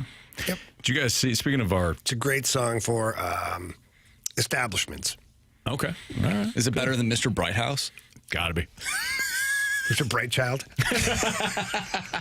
Gotta be. By the way, Jamie, you were playing that game last night. I believe that was one of the pump-up songs that you guys were skating around to, Mr. Brighthouse. No wonder you guys lost by 7. If they use that to pump you guys up, Jamie, I think a rematch is in order because that's not fair to you guys. Yeah, I don't know. I couldn't tell you what was playing. Actually, I don't know. I might have made that up. But I did hear it yesterday. And I thought of you, Anthony. Every time I hear it, I just think of you. You're always in my mind. Yeah, thank you. I always hear appreciate it. that. Yeah. It's always playing. I mean, the song itself, whatever, not a fan. But Do you know who? Go ahead. I really hate the fact, Jamie, that they try to say it's a banger. It is a banger. Do you know who has that song as their favorite song ever? And anytime they're in a karaoke establishment, they sing it at the top of their lungs? Chris Kerber. Nope. There is a St. Louis connection to it. John Kelly. That would be, I actually would love to see that. There's a St. Louis connection. Pat Maroon, which, by the way, congratulations. Yes, Patty, great career. Congratulations. No doubt. Okay, St. Louis connection. You're close. Like the maroon angle is the right angle. Okay, so like the Maroon former player from St. Louis. Yeah. Maybe not former player. Just from St. Maybe Louis. a coach. Maybe a current player from St. Louis. Current player from St. Louis, Matthew Tkachuk. No. Brady Tkachuk. Yes. Brady Tkachuk. Yes. We're going to get him in here when he comes back. You guys will discuss Mr. Brightchild. It's got 3 names. Like our Gauntlet contestant. He's been on Chester several times, filmed, singing it at the top of his lungs at Really? karaoke establishment. Yeah. Huh. He loves it. Good for him. That's He great. calls it a banger. That's tough. I like Brady. Anthony, That's by the tough. way, you were gone last week, and it was very unfortunate because there was a play that happened in the Vancouver Canucks game where we needed your breakdown for the clear at camp. Did they fail to clear it No, they several cleared times? it. They cleared it. They cleared it all right. Right into the bench. Yep. Then Tristan they cleared it again to the neutral zone. Oh boy. And then just let it happen. Tristan Jarry cleared the puck that one time in the playoff game. Oh, he cleared it. No, that was a tape to tape. That wasn't a clear. That was the best pass I've ever seen from a goalie. It scared the crap out of the guy who got the pass. Unfortunately, it was right to the other team in a game-clinching playoff game. Yeah, that was a pizza right up the middle. Who were they playing? Montreal, wasn't it? Montreal. Was it Montreal in the playoffs? I don't know. Passed like tape to tape. The guy was like scared, like, holy crap. I'll never forget texting Jamie that night saying, did you just see the Tristan Jarry play? It's unreal. Got a text from the 314. Mr. Brighthouse is a banger. Stalter is nuts hating on that one. Well, you got part of that right. I hope that people... Which part? Because I'd rather have you say he's right about calling me nuts than calling that a banger. All right, you got to figure out which part. I hope one day, this would be a total unfortunate thing to happen, trivia contest. Mm-hmm. What song did the Killers sing and blah, blah, blah, whatever. And I say Mr. Brighthouse. And they write down Mr. Brighthouse because they used to listen to this show. Or they still do, you know. And they're like so confident. They get it wrong. They're so confident. Like, I know, no, that's the song. Mr. Brighthouse. Yeah. Our goal one day we're going to be at a bar that has karaoke. Mm-hmm. Our goal is to get Anthony to sing Mr. Brightside. Well, I had an opportunity. Yeah, you did. I did. But you didn't. I didn't take advantage of it. You went Scott Stapp. I did, yeah. Jamie. Or Dave Matthews son. No. Jamie. Yeah. I know your taste in music. Okay. I know that you know what a banger is. That song is not a banger. Depends on the moment. So if straight out the gate, it's probably not. It's more of an anthem than a banger, right? It's got that high. I'll give you that. But the later the evening, if you throw that sucker on at like 12:30 in the morning, people are feeling good. Like, it's a banger because everybody knows the words. Everybody likes to sing it. Everybody's inebriated, and it's fun. So therefore, it's a banger because everybody's doing I'm Mr. Brightside. Then is what's the song the Red Sox play it all the time? Oh, that is Sweet Carolina. That's absolutely Sweet Carolina. Sweet Carolina is a Sweet Carolina is a anything banger? where you can get crowd participation, like people who are like belting it out. See, I think Thunderstruck is a banger. It is. Yeah, it's a good pregame song. I can't put Thunderstruck in the same category. But you can because people say thunder and people yell. See, crowd participation. Yeah, but I can't put that in the same category. As Mr. Brightside, yes, you can. I can't. Sweet Caroline's, that's pushing it. I can't put Bulls on Parade with Mr. Brighthouse. It makes me feel I'm bad just telling inside. you. I got situationally, it can be a banger. Nah. One text message, and we'll leave it at this. All This right. is from the 618. Oh, boy. My band covers Mr. Brightside. It goes over so well with the girls.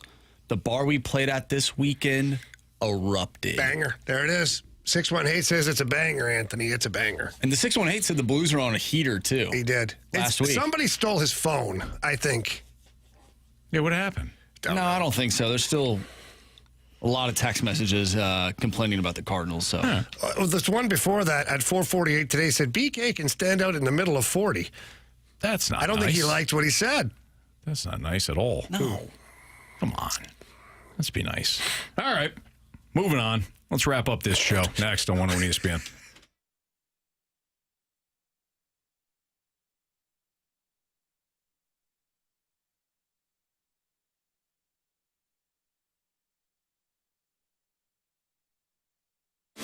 When you've been hurt in an accident, you need a law firm that wins. Onder wins. For over 100 years, Onder Law has been winning for St. Louis. With over $5 billion in negotiated settlements and over $300 million in verdicts, Onder wins. Voted best law firm by STL Today 2 years in a row, Onder wins. Whether it's settlements, verdicts, or awards, Onder wins. If you've been hurt in a car accident, trucking accident, or hurt on the job, Onder Law will get you the money you deserve. At Onder Law, winning is what we do. So when the stakes are high, Onder wins. Call us today for a free consultation. We don't get paid unless we win for you. Dial 314 or 6189-million. That's 314 or 6189, then all zeros. Or visit us online at onderwins.com. The choice of a lawyer is an important decision and should not be based solely on advertisements. Past results afford no guarantee of future results. Every case is different and must be judged on its own merits. Underdog Fantasy now available in our state right here in Missouri. And baseball fans, you can take a swing and making entries all throughout the baseball season at Underdog Fantasy. You can play for as little as $1 and win up to $1,000 or 1,000 times your money, all because you chose the right players with the right stats to go either higher or lower. So, for example, maybe you're looking at the Cardinals opening day and you're looking at Sonny Gray and you're looking at the number and you say, you know what, I think he's going to go higher when it comes to his strikeouts. Or maybe you think the Cardinals, they don't look too good. Maybe you pick out some of the players to go lower on hits or home runs. It's up to you how you want to play it. But Underdog Fantasy, they got all your favorite leagues, teams, stars to choose from. So you can put your thoughts out there and win plenty of money while doing so. In fact, millions of fans have already won billions making plays on Underdog. So download the Underdog app, sign up using the promo code Anthony to unlock a special offer of up to $1,000 in bonus credits when you make your first deposit. Join in on the fun. Use my promo code, just my first name, Anthony, and then you can claim your special offer today and get up to $1,000 in bonus credits instantly upon your first deposit to Underdog Fantasy. Must be 18 plus, 19 plus in Alabama, Nebraska, 19 plus in Colorado for some games, 21 plus in Massachusetts and Arizona, and present in the state where Underdog Fantasy operates. Terms apply. Void in Colorado. Concerned with your play, call 1-800-GAMBLER or visit www.ncpgambling.org. In Arizona, call 1-800-NEXT-STEP or text NEXT STEP to 53342. In New York, call the 24/7 HOPE line at 1-877-8-HOPE-NY or text HOPE-NY 467-369.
Welcome back here to the Fast Lane on 101 ESPN. It's that time of the day now. We're wrapping things up. If you missed anything today, we talked to Jeremy Rutherford from The Athletic, and we also talked to head coach of your Blues, Jim Montgomery. If you missed that, you can head over to the podcast page, download the podcast, all that brought to you by Schaefer Door Company. All right, Marshy, what we learned today. What did you learn? What did I learn? I learned that some people don't know, like, how to drive. I was looking out at Olive Boulevard because, I just kind of like gazing upon the cars driving by, and there was one particular car that just didn't look like he knew what he was doing. So, yeah. But maybe I didn't learn that today. Maybe that's just been a thing. Maybe it's just a thing, huh? Here in Anthony, St. Louis. what did you learn today? I learned that you guys still don't know what a banger is when it comes to a song, and I think a texter brought up a great point that if it's played at a wedding, it's probably not a banger. So I would disagree. Everybody go buck themselves. Sounds like a boring wedding, right? There's plenty of good wedding songs. I wouldn't call any of them bangers. I would call them great wedding songs. What's a great wedding song to you? Oh, like Mr. Brighthouse. So you do like it? No. Like the different version. I learned today which I already knew, but I really learned today. This should be good. That when Anthony doesn't like something, he does everything he can to sabotage it. So whether it's a song, whatever, he calls it by the wrong name, refers it to it the wrong way. He just completely disrespects it. No doubt. Yeah. It's a great observation, James. Yeah. Hey, don't forget. Did you guys do the podcast yet? Yeah. Oh, you did? Yeah, nice. Yeah, we did We did that right away when you weren't here. Okay. Thank you. Just want to make sure. Just want to make sure we pay off all our We sponsors. did this all last week without you, okay? It went fine, okay? We had moments. don't need you. We had moments. Especially on remote. I forgot my laptop. Oh, no. I know, again. You do that like 3 times a year. I pack it for the road trips all the time. Yeah. So it's in my one suitcase. I leave it in so I don't ever forget it. And then I forget it to go to the remote. And anyway, so then I had to continuously ask Marshy, okay, Marshy, what's coming up next? What's our tease? It was something. Please help. It was something. Oh, you guys sounded great. We did tune in a couple of times, especially for the Gauntlet down in the there you go. down in Florida. So good stuff. All right, Marsh. What do we got? All right, from the 573, it sounds like we heard this already today, and apparently this person wasn't listening at the time. Typical fast lane season hasn't even started yet, and y'all already complaining and being negative and not replying or reading my messages. Shame on you guys. Do better. Well, they're only, you know what's funny is.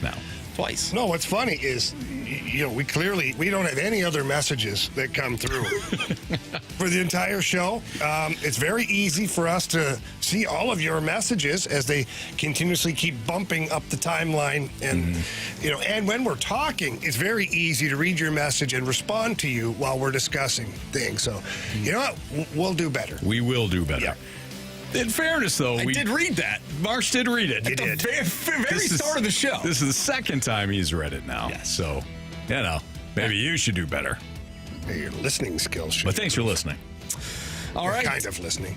Thanks for kind of listening. Text from the 314. Marshy decides day of, and this is in response to the Sounders for the lineup game, if a player gets a sounder or not, and then you have a segment where he has to say why they did or did not deserve said sounder. I think we could do that very easily during the lineup game. I think so, too. I feel like I'll be adjusting a lot of bylaws here in the next couple of days. Yeah, I think you need to. Yeah, we'll talk about maybe you tell FanDuel Sports Network that you won't be on the latest game here coming up, and they'll understand. I'm sure they will. Yeah. All right, 3 stars of the day. Our 3rd star of the day goes out to reading everybody's messages all the time. Yes. 2nd star of the day goes out to Jamie's Jofa helmet. Yes. Thank you. That thing's not protecting a damn thing, but he's going to wear it. It's comfortable. It's comfy. It's not good for a helmet. 1st star of the day, of course, goes out to Mr. Brighthouse. Oh, as always. I don't know why you ruined that. You had a nice couple of stars. We got a good one here. Last one, guys. Just say, Jamie, you're full of crap, and Marsh just hates listeners. We'll end it there. Yeah, what for else Andrew can you Marsh, say? for Jamie Rivers, for our guy, Carey Davis, from Anthony Stalter. See you.